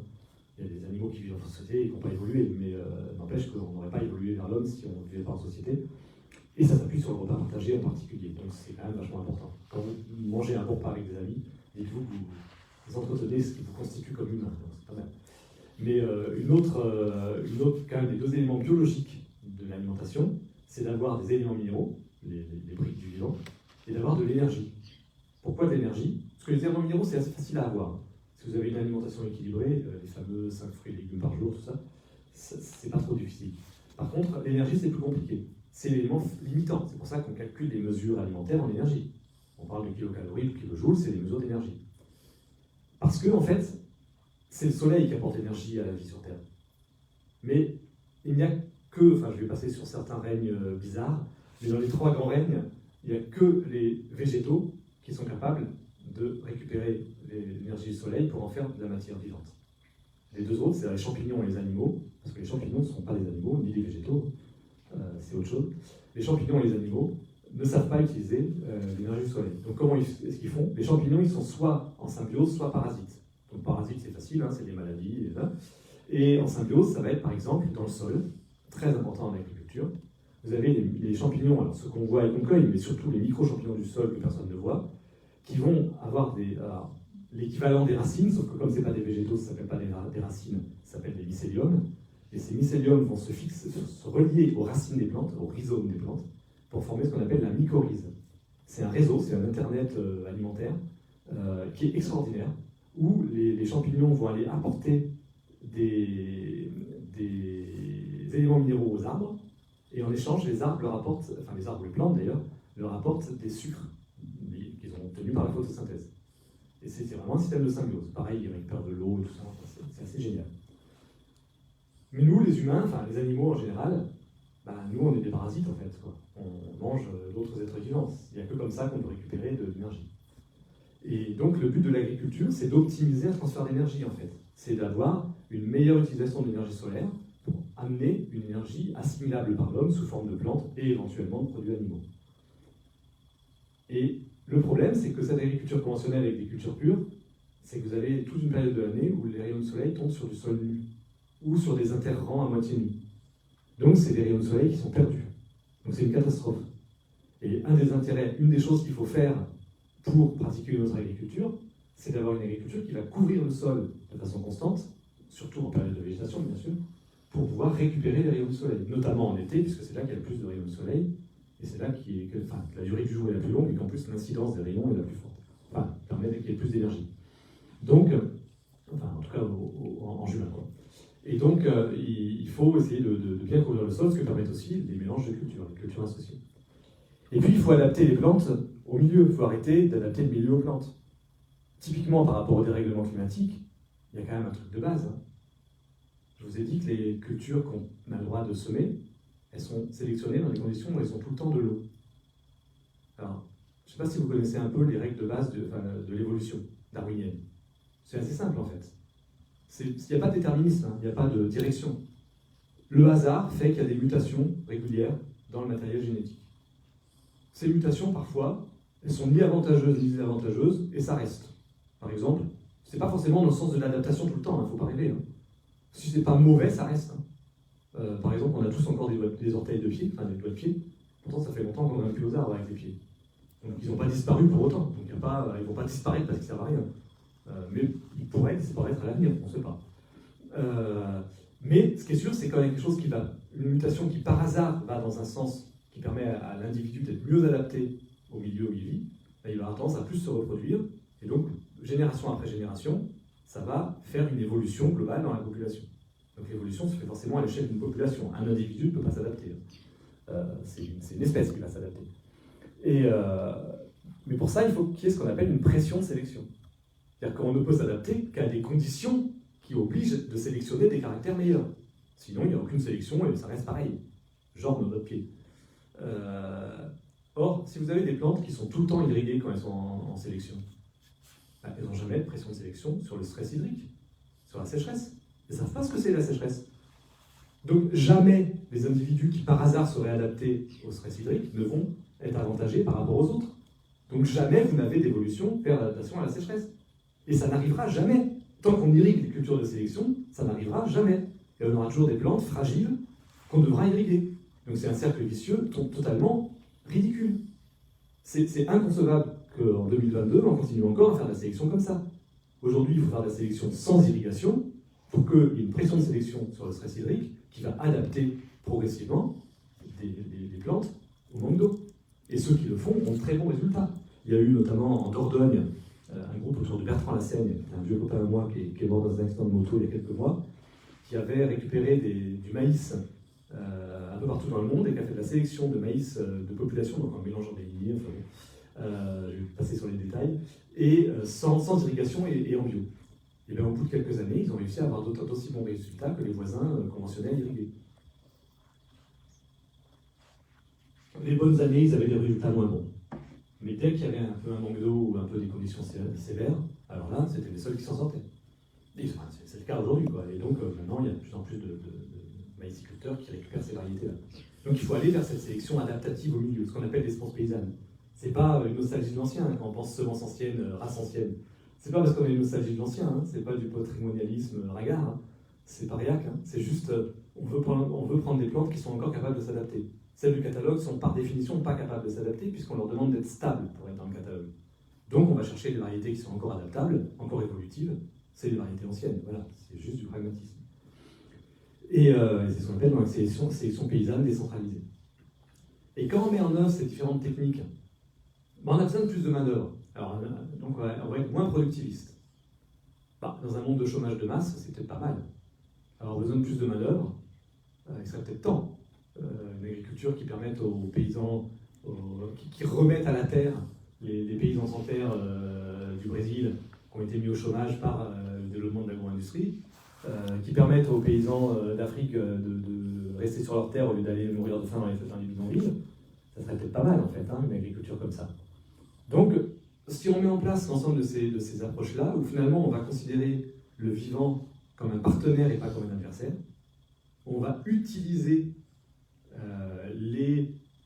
la diversité des plantes, des haies, des talus, des fossés, pour que ça abrite des prédateurs de certaines maladies. Alors, certains parasites. Hein. Vous connaissez tous la coccinelle qui va manger les pucerons. Mais en grande culture, on a aussi le carabe, qui est une sorte de scarabée qui va manger les limaces et d'autres nuisibles, comme on dit. Et qui va vivre dans les bancs enherbés ou dans les haies. Donc si on n'a plus de haies, et plus de bancs enherbés, il n'y en aura pas. Donc il faut en remettre. Donc quand on a cette vision où on va recréer un écosystème qui va s'autoréguler, on n'est plus dans une vision où l'environnement est un adversaire, comme je disais tout à l'heure, mais on est dans une vision où l'environnement est un élément qui contribue à l'agriculture. Et là, je prends ma casquette d'anthropologue, d'ethnologue. J'aime bien parler d'agriculture en deux mots, en disant agriculture. L'agriculture, c'est une pratique et une société, c'est une dimension humaine aussi. Et donc, c'est une dimension à la fois territoriale et c'est un geste culturel. Et c'est ce mélange des deux qui fait une agriculture. Et ce mélange des deux, il transforme un paysage. Il ne faut pas rêver. Un paysage agricole, un agro-écosystème, ce n'est pas un écosystème sauvage. Un paysage agricole, ce n'est pas un paysage sauvage. Mais ce n'est pas grave. C'est le monde dans lequel on vit. Mais un agro-écosystème riche en écosystèmes naturels, c'est quand même sacrément mieux qu'un agro-système monolithique où il n'y a plus rien de vivant dedans. Donc, si on pratique l'agriculture, à moins de décider qu'il n'y ait plus que 500 millions d'humains sur Terre, qu'on laisse mourir les autres et qu'on revienne à la chasse et à la cueillette, si on est dans une société avec 7 milliards d'humains et l'agriculture, il faut se réconcilier avec l'environnement, il faut refaire des agro-écosystèmes. Certes, ça restera des lieux agricoles, mais des lieux vivants. Et en fait, cette approche-là, c'est une approche qu'on appelle systémique ou holistique. Donc je reviens sur ce que je disais au départ. On en arrive à une vision qui n'est pas du tout réductionniste, mais qui est une vision où on va relier l'écosystème, l'agrosystème et les humains. Et l'ensemble va interagir. Les techniques peuvent transformer l'environnement. L'environnement peut transformer les techniques. Les choix de consommation peuvent transformer l'environnement et les techniques. Tout ça, ça s'imbrique constamment. Et cet agroécosystème, certains ont appelé ça un organisme agricole. Et là, j'approche de la fin, de la réponse à la question qui était posée. L'agroécologie peut-elle nourrir le monde? En fait, cet organisme agricole, certains appellent ça l'agroécologie. Moi, je vais dire franchement, j'appelle ça l'agriculture biologique. Pourquoi? Parce que les premiers à avoir théorisé et pratiqué cette approche, c'est les fondateurs de l'agriculture biologique. Quand Ehrenfried Pfeiffer, qui s'est inspiré des travaux de Steiner, qui est le plus connu, mais qui, à mon avis, n'est pas si déterminant que ça. Je pense que Pfeiffer a été beaucoup plus important que Steiner. Quand Pfeiffer a expérimenté pendant 10 ans sur une ferme et a mis au point des techniques qu'il a ensuite consignées dans un livre qui s'appelle Fécondité de la Terre, qui est paru en 1938, il décrit exactement un organisme agricole. C'est ça qu'il essaye de mettre en place. Il ne dit pas qu'il faut supprimer la chimie, parce que la chimie, c'est pas bien. Ce qu'il dit, c'est qu'il faut faire un organisme agricole, et que pour pouvoir le faire, il faut supprimer les pesticides et les engrais, etc., parce qu'ils déstabilisent complètement le système et ils empêchent de mettre en place cet organisme agricole. Donc la suppression de la chimie, ce n'est pas un but, ça n'est qu'un moyen pour atteindre un organisme agricole. Et puis bon, après, Pfeiffer, il a fui aux États-Unis parce qu'il n'était pas du tout dans la ligne du régime allemand de l'époque, c'était un Allemand, donc il n'a pas pu continuer ses expérimentations après 1938. Mais il a eu l'occasion dans sa fuite de rencontrer quelqu'un qui a été aussi déterminant, qui est Sir Albert Howard, qui, entre-temps, parce qu'ils se sont rencontrés, je crois, en 42, un truc comme ça, entre-temps, en 40, Howard, qui est un Britannique qui a travaillé 30 ans en Inde, avec sa femme, dont j'ai oublié le prénom, il faut absolument que je me souvienne de son prénom, parce qu'elle est tout le temps oubliée, alors qu'elle a autant travaillé là-dessus que lui, sauf qu'elle est morte avant que le livre soit écrit. Donc le livre est signé de Sir Albert Howard, mais en fait, les travaux pendant 30 ans, ils étaient de... Et sa femme y a aussi beaucoup contribué. Et il a publié donc en 1940 un livre qui s'appelle Testament agricole, qui également décrit un organisme agricole, et c'est le fondateur du mouvement bio anglais. Et l'organisme agricole a donné le nom Organic Agriculture, mal traduit en français par agriculture biologique. Ce qui est une aberration, ça ne veut rien dire, l'agriculture biologique. Et donc c'est bien cette approche-là, en fait, qui est le point de départ. Et c'est exactement ce que je viens de vous décrire. Donc, après, certains ont décidé de parler d'agroécologie, ça a été le cas de Nature et Progrès récemment, ça a été le cas de Pierre Rabhi, ça a été le cas parfois aussi de Marc Dufumier. Il y a 20 ans, je lui ai demandé, mais Marc, quelle différence tu fais entre l'agroécologie des gens avec qui tu travailles au Laos ou dans les Caraïbes et l'agriculture bio en Europe? Puis il a hésité un moment, il me dit, quelle différence? Aucune. En fait, il avait juste pris l'habitude de dire agroécologie pour désigner l'agriculture biologique vivrière, c'est-à-dire non certifiée, non destinée à alimenter des riches du Nord. Mais cette agroécologie, enfin, quand il parle d'agroécologie, c'était juste pour dire c'est une agriculture biologique qui n'est pas spéculative ou commerciale ou rien, c'est juste une agriculture biologique vivrière dans les pays du Sud. Et c'est aussi d'ailleurs le terme utilisé par les paysans sans terre au Brésil qui parle d'organique agriculture en anglais, agriculture écologique en portugais, et qui voulait dire en fait à l'époque agriculture biologique tout simplement. Donc c'est vraiment la même chose. Alors maintenant, comme agroécologie, ça veut tout et rien dire malheureusement, pour en discuter sur le sens des mots. Pour moi, c'est pas très important de définir les mots, je préfère le dire à la fin. Ce qui est important, c'est de savoir de quelle agriculture on parle, celle que je viens de vous décrire. Après, qu'on appelle ça agroécologie paysanne, pour moi, ça permet de distinguer de l'agroécologie cynique des industries agroalimentaires françaises, ou qu'on appelle ça agriculture biologique, peu importe. L'important, c'est qu'on soit dans cette vision systémique d'une agriculture réconciliée avec le vivant. Alors, est-ce que ça peut nourrir le monde? Je termine quand même là-dessus. Je pense que vous avez compris avec ce que je vous ai indiqué que agronomiquement, il y a toutes les raisons que ça marche. Ça serait incompréhensible que ça ne marche pas. Mais à un moment donné, il faut le vérifier. Alors quand on le vérifie, on va vous dire, ah bah oui, mais en fait non. Bah non, parce que quand on regarde les rendements en blé en bio avec les rendements en blé en conventionnel, on a beaucoup moins. Très intéressant. Comment est-ce qu'on compare les rendements? Dans un modèle réductionniste. Qu'est-ce qu'on fait? On va varier un paramètre. Dans le vivant, ça n'arrive jamais, ça qu'il y a un paramètre qui change tout seul. Jamais. Mais on va créer un truc artificiel où on va varier un paramètre. Qu'est-ce qu'on fait? On prend une parcelle témoin. Donc dans cette parcelle témoin, on va mettre du blé inscrit au catalogue, puisque le but c'est quand même d'étudier un blé que les paysans ont le droit de cultiver. Donc un blé qui a été sélectionné depuis 80 ans pour la chimie et l'irrigation, qui va être cultivé avec chimie, en culture pure, sans écosystème. Ça, c'est le témoin. Et puis à côté, là, on va dire, il faut faire varier un seul paramètre. Donc on prend le même blé, la même variété sélectionnée depuis 80 ans pour la chimie, qu'on va cultiver en monoculture, en culture pure, sans écosystème, mais sans chimie. Comme dirait Bourvil, ouais, ça va marcher moins bien maintenant. Ah oui, vous prenez un système qui est fait pour la chimie, vous enlevez la chimie. Oui, ça s'effondre. Effectivement. Qu'est-ce que vous avez prouvé? Vous avez prouvé qu'une agriculture conventionnelle sans chimie a de moins bons résultats qu'une agriculture conventionnelle avec chimie, puisqu'elle est faite pour fonctionner avec la chimie. En fait, vous n'avez rien prouvé. Ce que ces études appellent bio, c'est pas de la bio.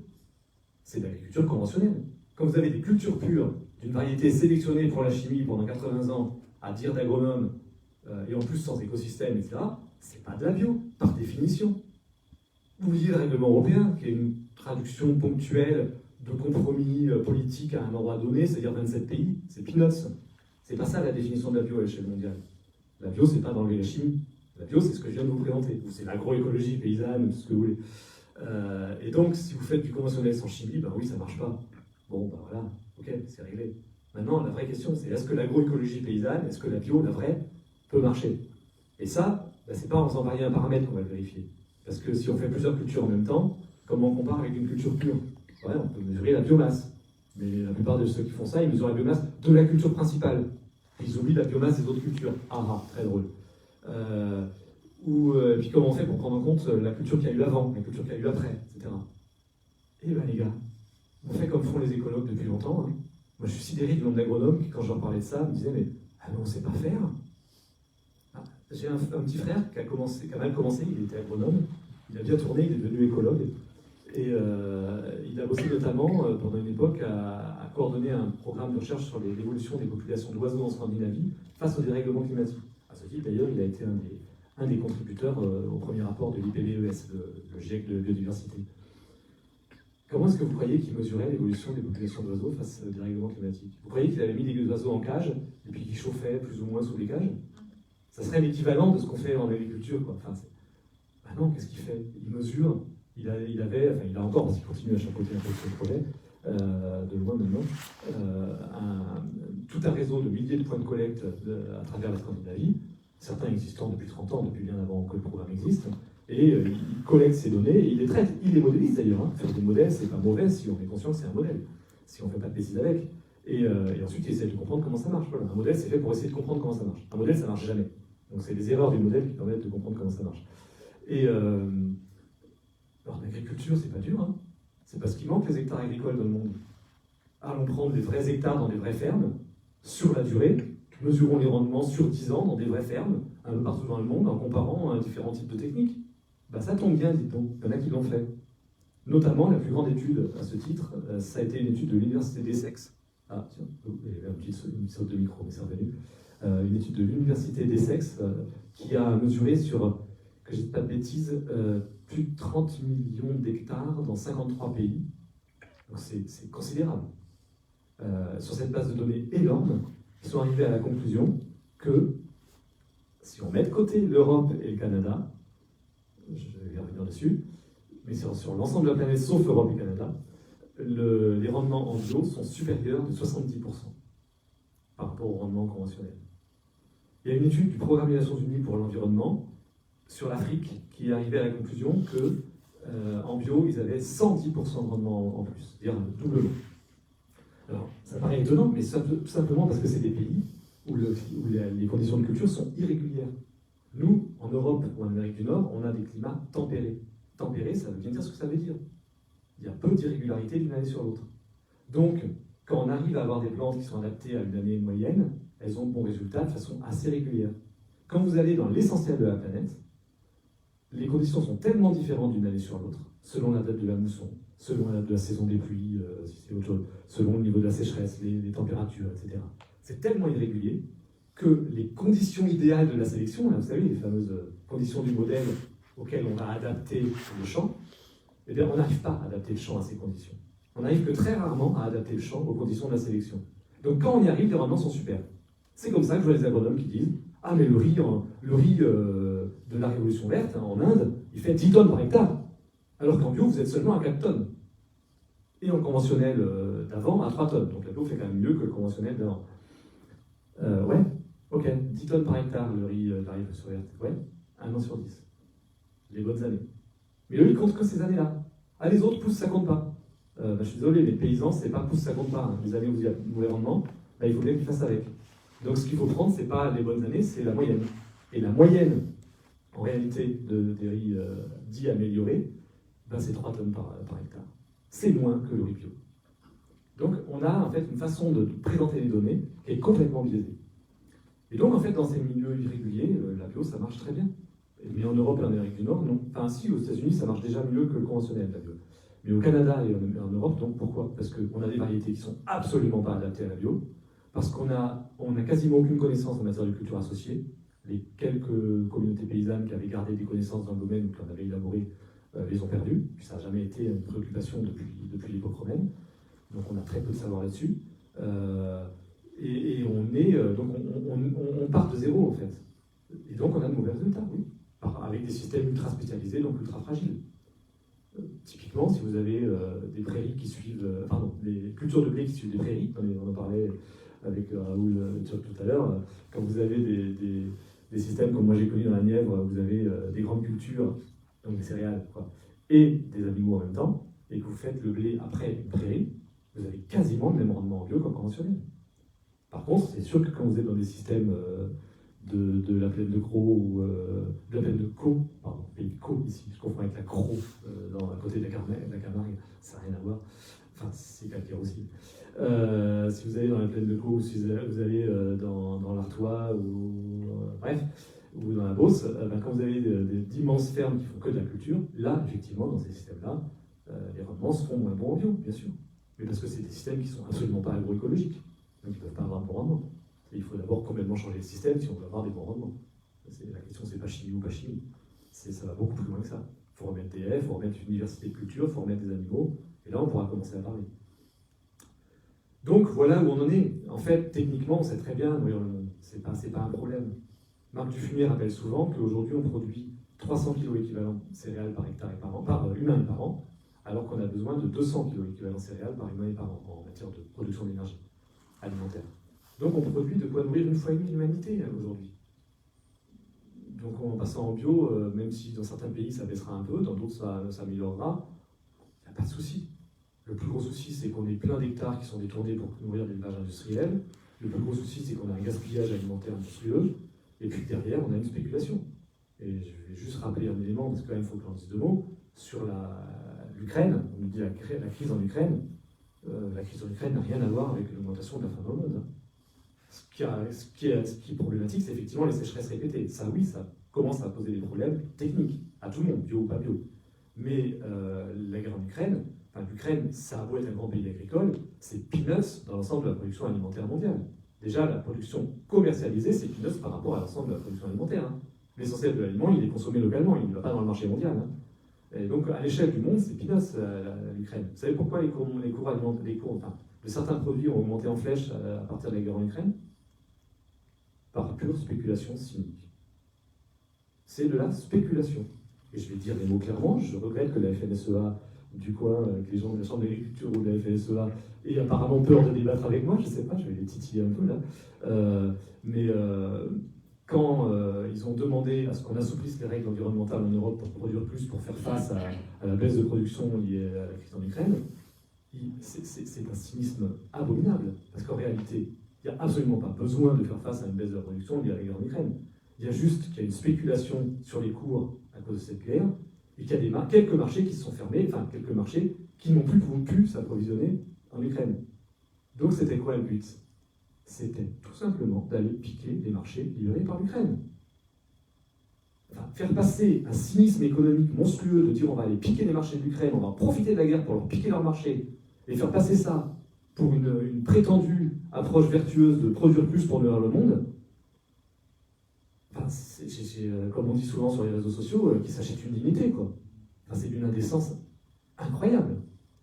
Donc arrêtons de transformer les problèmes. Le problème de la faim dans le monde, il n'est pas agricole, il n'est pas agronomique, il est politique. Je vais finir là-dessus. Et on peut maintenant en discuter. Je pense que je vous ai donné des éléments de compréhension, ou en tout cas de partage d'approche. Vous pouvez ne pas être d'accord, mais au moins, j'espère qu'avec ce que je vous ai dit, on a tous les éléments pour qu'on puisse en débattre. Donc, sans se battre sur des mots qui ne sont pas très importants, on peut aller directement dans le fond des idées. Donc, je propose qu'on débatte maintenant.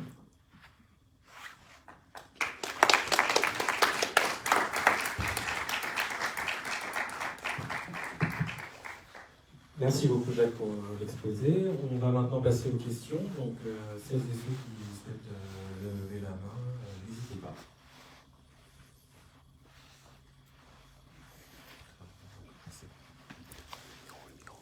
Tiens, moi je vais m'asseoir. Parce que je vais être debout, mais ce soir un peu, c'est pas mal.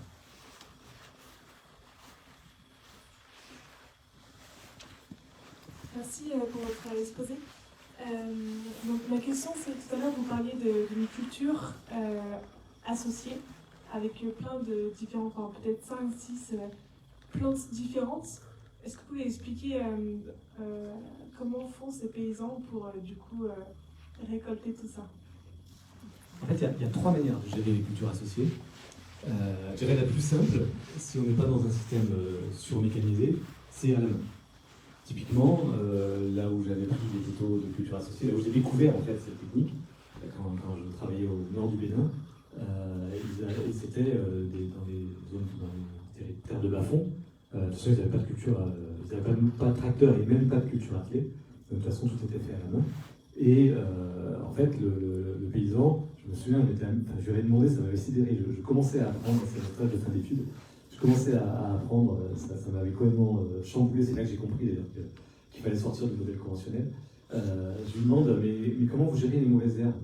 Il me dit, les quoi? Je parlais encore de mauvaises herbes à l'époque. Maintenant, plus jamais je dis ça, je parle des adventices éventuellement, des herbes indésirables. Il n'y a pas de mauvaises herbes. Mais il ne comprenait pas de quoi je parlais. Et puis quand j'ai insisté, il a fini par me dire, non, enfin, tout ce qui pousse, c'est bien, quoi. Parce qu'en fait, c'est lui, il est tout le temps, il occupe le terrain tout le temps, en plantant tout le temps des trucs. Et tout ce qui prend et mangeable, enfin, c'est assez extraordinaire. Et en fait, il entre dans sa parcelle, il en sort toujours avec les bras chargés. C'est-à-dire qu'il va désherber, entre guillemets, il va enlever des trucs, mais c'est des trucs comestibles, et il va ressortir avec les bras chargés à chaque fois. Donc, c'est facile. Enfin, facile. Il faut maîtriser la technique, évidemment. Il faut avoir une bonne connaissance de toutes ces plantes, toute leur dynamique et tout ça.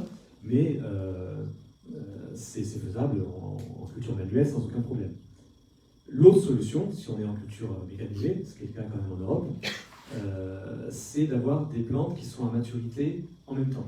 Typiquement, ce qui se fait beaucoup en bio, c'est ce qui s'est fait d'ailleurs avant, mais qui avait beaucoup disparu depuis que les bio, avant que les bio le fassent renaître, c'est des mélanges céréales légumineuses. Orge, avoine, pois, triticale, férole, etc. Et en fait, on va choisir des légumineuses qui arrivent à maturité en même temps que la céréale. Donc si les plantes arrivent à maturité en même temps et sont à la même taille, la moissonneuse batteuse les récupère exactement pareil. Donc il n'y a aucun problème. Alors évidemment, on va avoir les graines mélangées dans la moisson. Mais vu que la plupart des graines sont de toute façon utilisées de façon mélangée, où est le problème? Puisque malheureusement, l'essentiel des cultures aujourd'hui vont à l'élevage. Donc l'élevage, de toute façon, on mélange. Alors qu'on mélange à la récolte ou qu'on mélange à l'auge, c'est pareil. Et puis on peut trier. Et c'est là où c'est intéressant d'ailleurs, parce qu'on a aujourd'hui des techniques de pointe qui permettent de beaucoup mieux faire qu'avant. Autrefois, il y avait des cultures mélangées qui étaient difficiles à trier. Aujourd'hui, on a notamment des systèmes de trieuses optiques qui permettent de trier de façon extraordinaire. On peut même arriver à faire des cultures associées avec du blé pour faire du pain, ce qui était jusqu'à récemment pas évident, parce que pour le pain, il faut quand même qu'on ait une bonne pureté de la récolte. Et donc ça, c'est une des solutions. Et puis la troisième solution, c'est d'avoir des plantes qui sont à maturité à des périodes différentes. Typiquement, au Bénin, dans les plateaux, ce qu'ils faisaient, c'est qu'ils faisaient des cultures de sorgho et d'arachide en rang alterné. Et très proches. Et en fait, l'arachide se développait quand le sorgho était petit. Et ensuite, l'arachide était récolté. Et ensuite, le sorgho se développait et était récolté séparément. Donc on peut faire ça quand on a des plantes qui sont à maturité à des périodes vraiment différentes. Et ça peut être, c'est pas mécanisé en l'occurrence, mais c'est facile à mécaniser un système comme ça. Voilà, c'est les trois solutions qui peuvent exister pour récolter des cultures associées. Sachant que l'aspect purement annuel, à l'échelle de la planète, c'est pas un problème. 80, alors j'ai pas les chiffres les plus récents, mais ça peut avoir bougé d'0,5 ou d'1%, mais en gros, 97% des humains n'utilisent pas de tracteur. Donc il n'y a que 3% des agriculteurs sur Terre qui utilisent des tracteurs, et seulement 4% qui utilisent de la culture attelée. 93% restants, c'est à la main. Donc aujourd'hui, c'est pas du tout un problème de faire des cultures associées. En Europe, c'est plus compliqué, effectivement. Donc nous, ça nous demande d'adapter, et c'est une des raisons pour laquelle on a du mal. C'est une des raisons pour lesquelles en bio, on fait ce qu'on peut, on ne fait pas beaucoup de cultures associées, et donc on a de moins bon rendement que si on pouvait le faire mieux.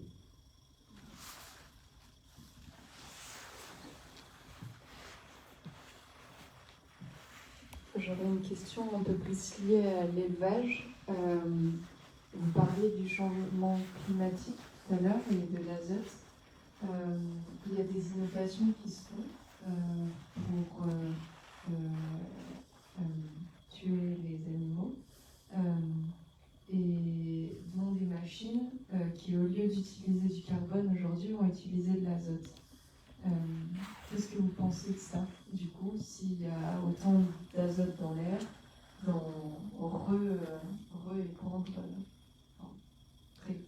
J'avoue, alors, je suis désolé, c'est un moment que je me rends compte de parler des techniques d'abattage.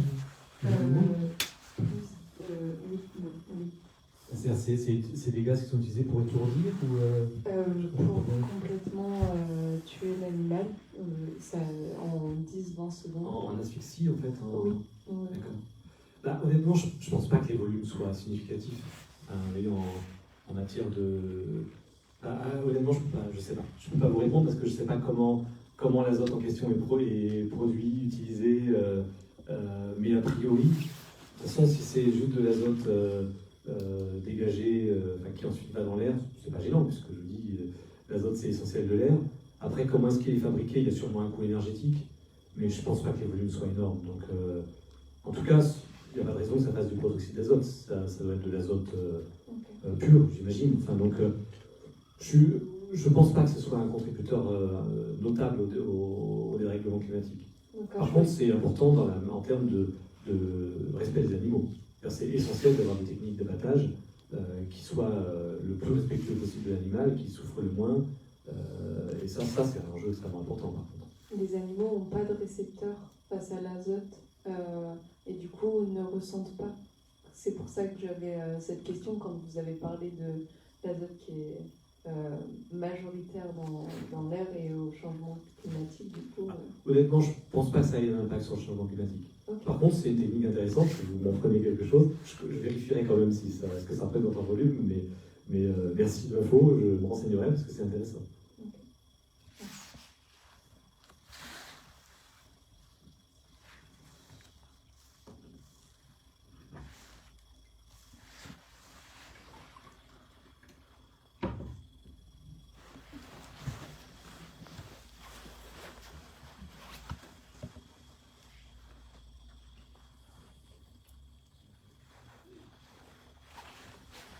Bonjour, merci pour votre exposé.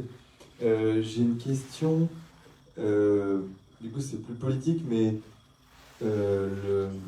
l'agriculture conventionnelle, elle a permis donc à plein de gens de ne plus être agriculteurs, et elle a permis aussi peut-être de permettre à des populations de vivre à des endroits où elles n'auraient pas pu vivre si tout le monde était agriculteur.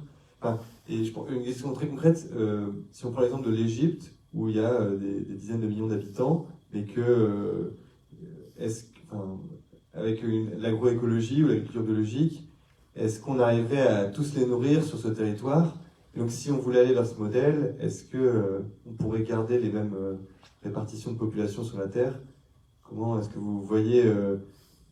ou alors est-ce qu'il faudrait continuer à avoir des échanges importants de nourriture, par exemple? C'est très intéressant et très important comme question. Je pense juste une parenthèse qui n'a pas directement à voir avec votre question, mais je ne sais pas pourquoi, quand vous avez commencé, ça m'a fait penser à un élément que je crois que je n'ai pas dit textuellement dans mon intervention et qui est extra. Je vais le rajouter là parce que j'y pense. C'est que toute cette évolution et tous ces questionnements-là, je l'ai un peu évoqué, mais ont en fait piégé les agriculteurs. Il faut vraiment être conscient que les agriculteurs dans cette histoire ne sont pas des coupables. C'est des victimes, d'ailleurs des victimes du dérèglement climatique, des victimes de l'agro-industrie, des victimes des pesticides aussi d'ailleurs. C'est les premières victimes des pesticides, il ne faut pas l'oublier. Et donc, voilà, c'est important de se dire là-dedans, dans la question, c'est pas évidemment surtout pas d'incriminer les agriculteurs, mais de voir comment on peut les aider à évoluer, en fait, leur redonner un choix là où ils croient qu'ils n'en ont pas. Et alors donc, dans ces choix à l'échelle mondiale, en fait, c'est très intéressant parce que c'est une notion que je n'ai pas utilisée et qui est très importante, la notion de souveraineté alimentaire. Il y a une grosse confusion maintenant, parce qu'on a maintenant un ministre de l'Agriculture et de la Souveraineté Alimentaire, sauf qu'en fait, il n'est pas ministre de la Souveraineté Alimentaire. Il est au maximum ministre de la Sécurité Alimentaire. On a utilisé un terme pour désigner quelque chose que très clairement, il n'a jamais eu l'intention de faire. Parce que la souveraineté alimentaire, c'est une notion qui a été inventée par la Via Campesina, qui est le syndicat, la Fédération internationale des syndicats de paysans, dont la structure française, c'est la Confédération paysanne. Et Via Campesina, dans les années 90, a inventé cette notion de souveraineté alimentaire. C'est une paysanne mexicaine qui l'a présentée auprès de l'Assemblée générale de l'ONU en 1997, je crois. Et c'est une notion, en fait, qui renvoie à l'autonomie. C'est pas du tout la notion de sécurité alimentaire qui est juste de dire est-ce qu'on produit assez pour nourrir le monde. Je sais pas si c'est parce que même la sécurité alimentaire, c'est plus compliqué que ça, en fait. Mais bon, disons, est-ce qu'on produit assez? Mais la souveraineté alimentaire, c'est pas ça. La souveraineté alimentaire, c'est de dire un agriculteur, si on prend l'échelle d'un agriculteur, un agriculteur, aujourd'hui, il est dépendant, par exemple, du gaz russe, donc de la Russie, pour son engrais. Il est dépendant des aliments du bétail pour son troupeau. Donc, si les prix augmentent, ben, il est mal. Il est dépendant, donc, au niveau économique, il est dépendant au niveau technique, il est dépendant du matériel, etc. Et l'autonomie, c'est de lui redonner une maîtrise. Ça ne veut pas dire d'être en autarcie. Déjà, c'est une première notion très importante. On parle d'autonomie pour un enfant, par exemple. On va dire qu'on va aider un enfant à être autonome. Aider un enfant à être autonome, c'est pas lui apprendre à vivre dans une cabane au milieu des bois. Ça, c'est l'autarcie. Être autonome, c'est être maître de ses choix. Et en agriculture, ça ne veut donc pas dire être fermé, ça veut dire, évidemment, avoir des outils, avoir des intrants, mais choisis, maîtrisés, où on ne risque pas d'être mis en danger si on a rien, si l'approvisionnement de l'un s'arrête d'un coup, etc. Et ça, à l'échelle d'un individu, d'un agriculteur, ça va être l'autonomie. À l'échelle d'une société rurale, ça va être la souveraineté alimentaire. La souveraineté alimentaire, c'est l'idée qu'à l'échelle d'une société, alors société vue à l'échelle, en fait, tel que le concept a été inventé, c'est plutôt à l'échelle de plusieurs pays. Au niveau, dans la diplomatie internationale, région, c'est pas plus petit qu'un pays, région, c'est un groupe de plusieurs pays. L'Afrique de l'Ouest, c'est une région. L'Afrique australe, c'est une région. Et donc, à l'échelle d'une région, on va chercher à avoir cette autonomie.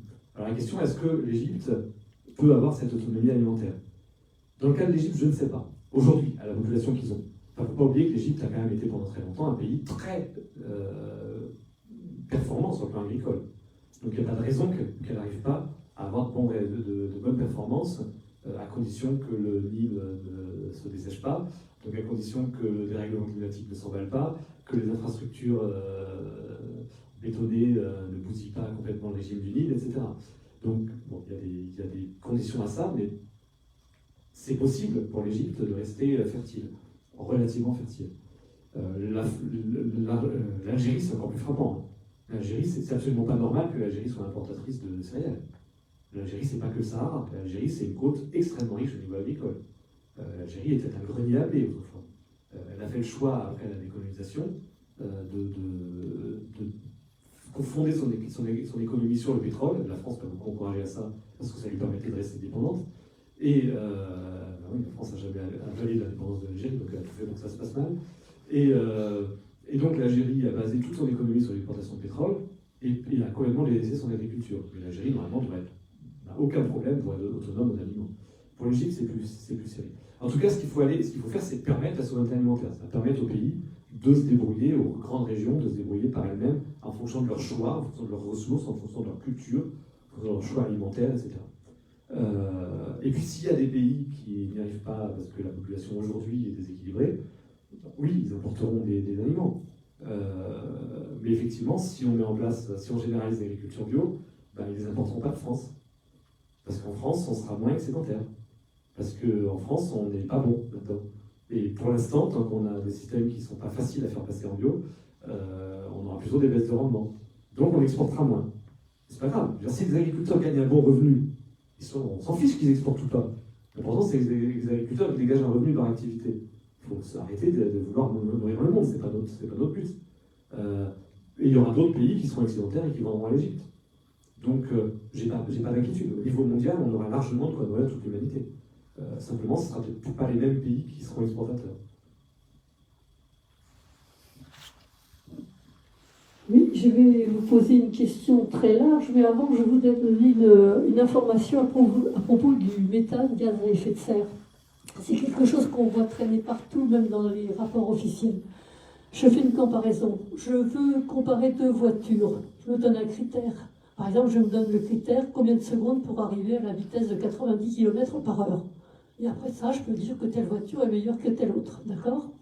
Alors pour le méthane, vous voyez, je crois que vous n'avez pas donné de valeur numérique, mais on voit couramment que le pouvoir radiatif global, le PRG du méthane par rapport au CO2, c'est de 20 et quelques.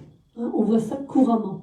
Alors ce que je voudrais dire, c'est que toutes les molécules de gaz à effet de serre n'ont pas un PRG constant par rapport au CO2. Et le méthane en particulier, il a un PRG qui décroît beaucoup. Pour comparer, je reviens à mon histoire de voiture, il fallait se donner des critères. Et on a comparé les PRG à 100 ans. Et moi, le PRG du méthane à 100 ans, je m'en moque, parce que je serais morte et enterrée. Par contre, celui de mes enfants et de mes petits-enfants, ça m'intéresse, et ça, c'est à 10 ans. Et à 10 ans, parce que c'est une exponentielle qui dégringole à toute vitesse, à 10 ans, le PRG du méthane, c'est 80. Hein? Alors, à chaque fois qu'on parle du PRG du méthane, il faut bien dire à quelle date on le donne. Si c'est à 100 ans, tout le monde s'en fout à 100 ans. 23, on s'en moque. Bon, voilà. On s'en fout pas parce que la stabilisation à long terme, c'est fondamental. Oui, mais effectivement, enfin, bon, je ne suis pas entré dans ces détails-là, effectivement, mais dans les travaux de GIEC, en général, ils font ils donnent plusieurs calculs, justement. Voilà. Ils donnent des calculs à 30 ans, à 100 ans, et effectivement, ils prennent une valeur plus importante à court terme. C'est-à-dire qu'en gros, le méthane a un effet à court terme plus grave et à long terme moins grave. Voilà. Alors, ce que je voulais vous dire maintenant, la question à laquelle je vous pose, parce que ça j'avais la réponse de ce que je dis, vous n'avez pas parlé économie, vous n'avez pas parlé PAC, vous n'avez pas parlé finance. Bah voilà, je vais en parler, puisque vous le souhaitez. Comme le sujet est vaste, je ne peux pas tout traiter, mais l'avantage du débat, c'est qu'après, c'est vous qui choisissez les thèmes que je vais approfondir. C'est vrai, je ne plaisante pas, pour moi, c'est une des vertus du débat, c'est qu'au moins, on parle de ce qu'intéresse les gens qui sont là. Tout ce que je vous ai présenté dans les travers du modèle conventionnel, c'est quelque chose qui a été politiquement construit. C'est vrai que je n'ai pas beaucoup insisté là-dessus, c'est important de le préciser.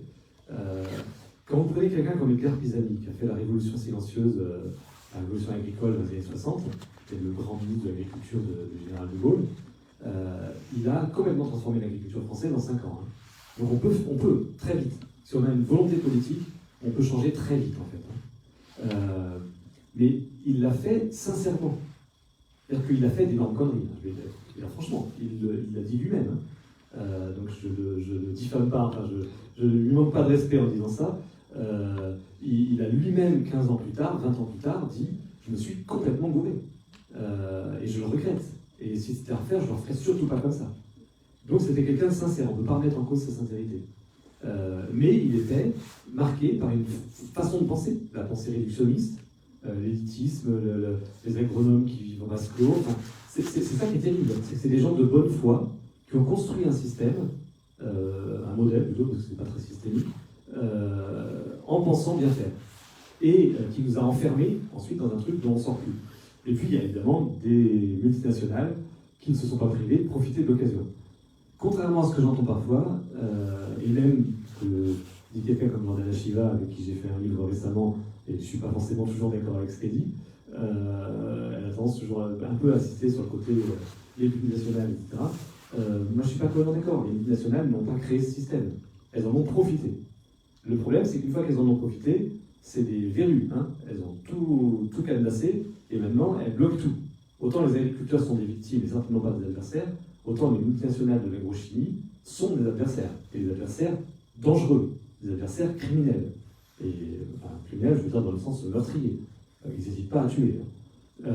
Donc, voilà, on a effectivement un système qui s'est mis en place, et derrière des hommes politiques, donc comme Pisani ou d'autres, qui ont mis en place des outils économiques par bêtise, par ignorance, rarement par malveillance, mais souvent par dogme néolibéral.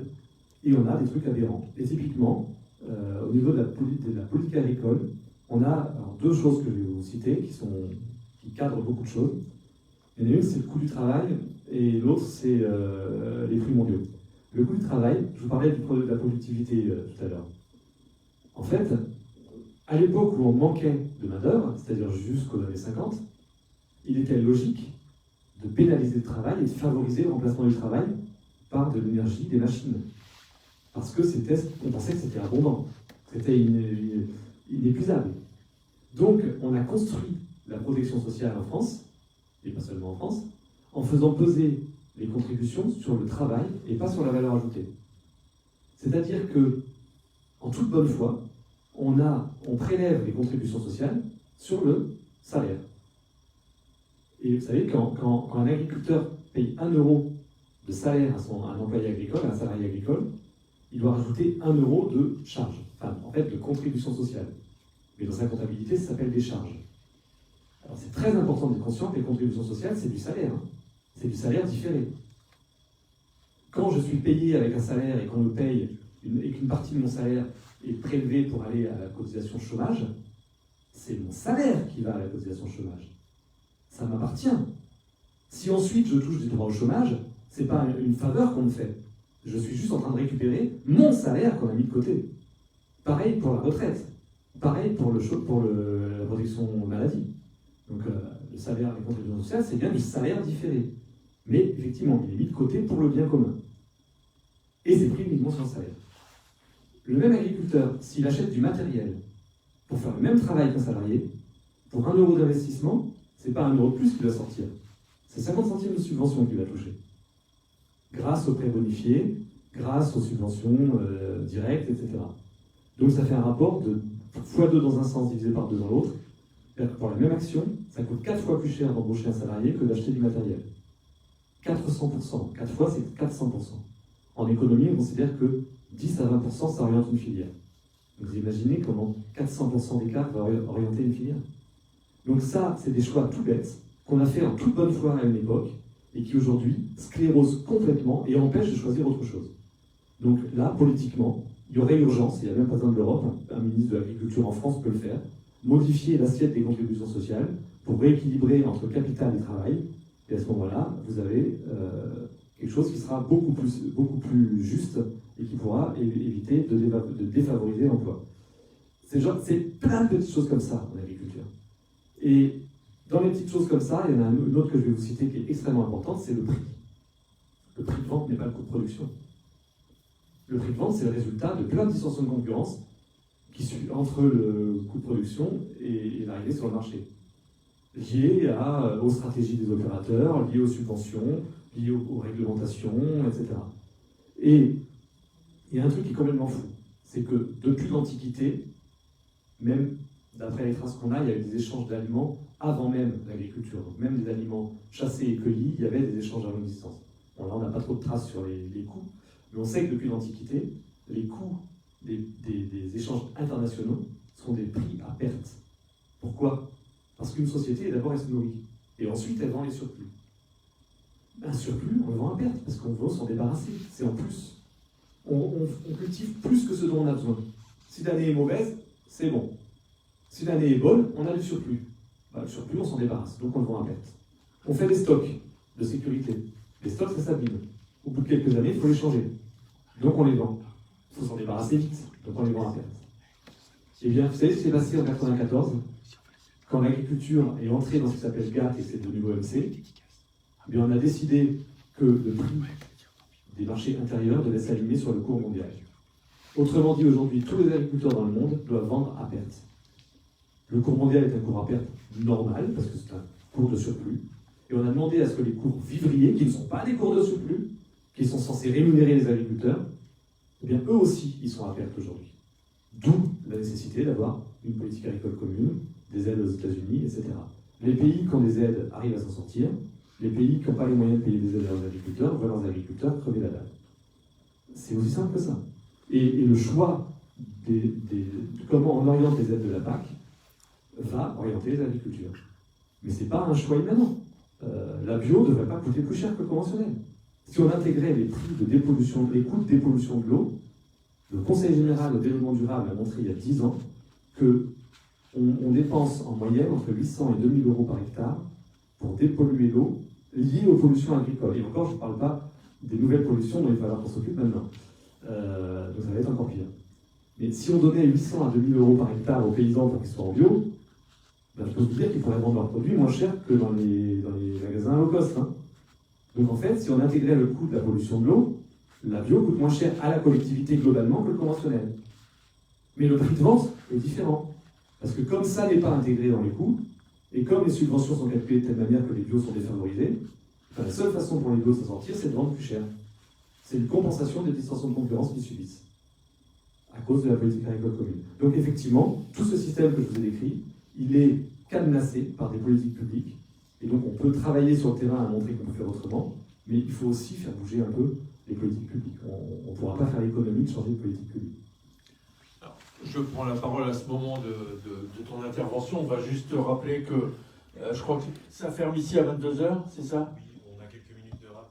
Bon, quelques minutes de rap, mais il ne faut pas qu'on exagère. Il faut aussi qu'on te permette, pour ceux qui souhaiteraient un livre, que tu puisses le dédicacer s'ils le souhaitent. Donc, je vais conclure à ce moment, alors qu'il reste encore plein de questions, hein, la question de l'OMC, par exemple, et bien d'autres.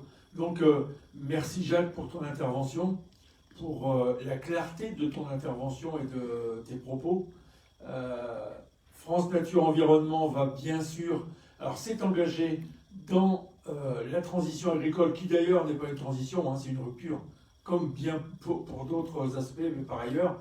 Et donc, le lobbying, on va l'intensifier. Il faut qu'on soit constant dans nos efforts. Surtout, moi, ce que je constate aujourd'hui, c'est qu'il y a un certain nombre de militants qui sont depuis des années en train de se battre pour changer les choses, qui commencent un peu à, pour certains, à se fatiguer. Il faut continuer à y croire parce qu'un autre monde est possible. Bonne soirée à tous. Et donc, les personnes dans la salle qui veulent s'impliquer, n'hésitez pas à militer à FNE Normandie. Merci.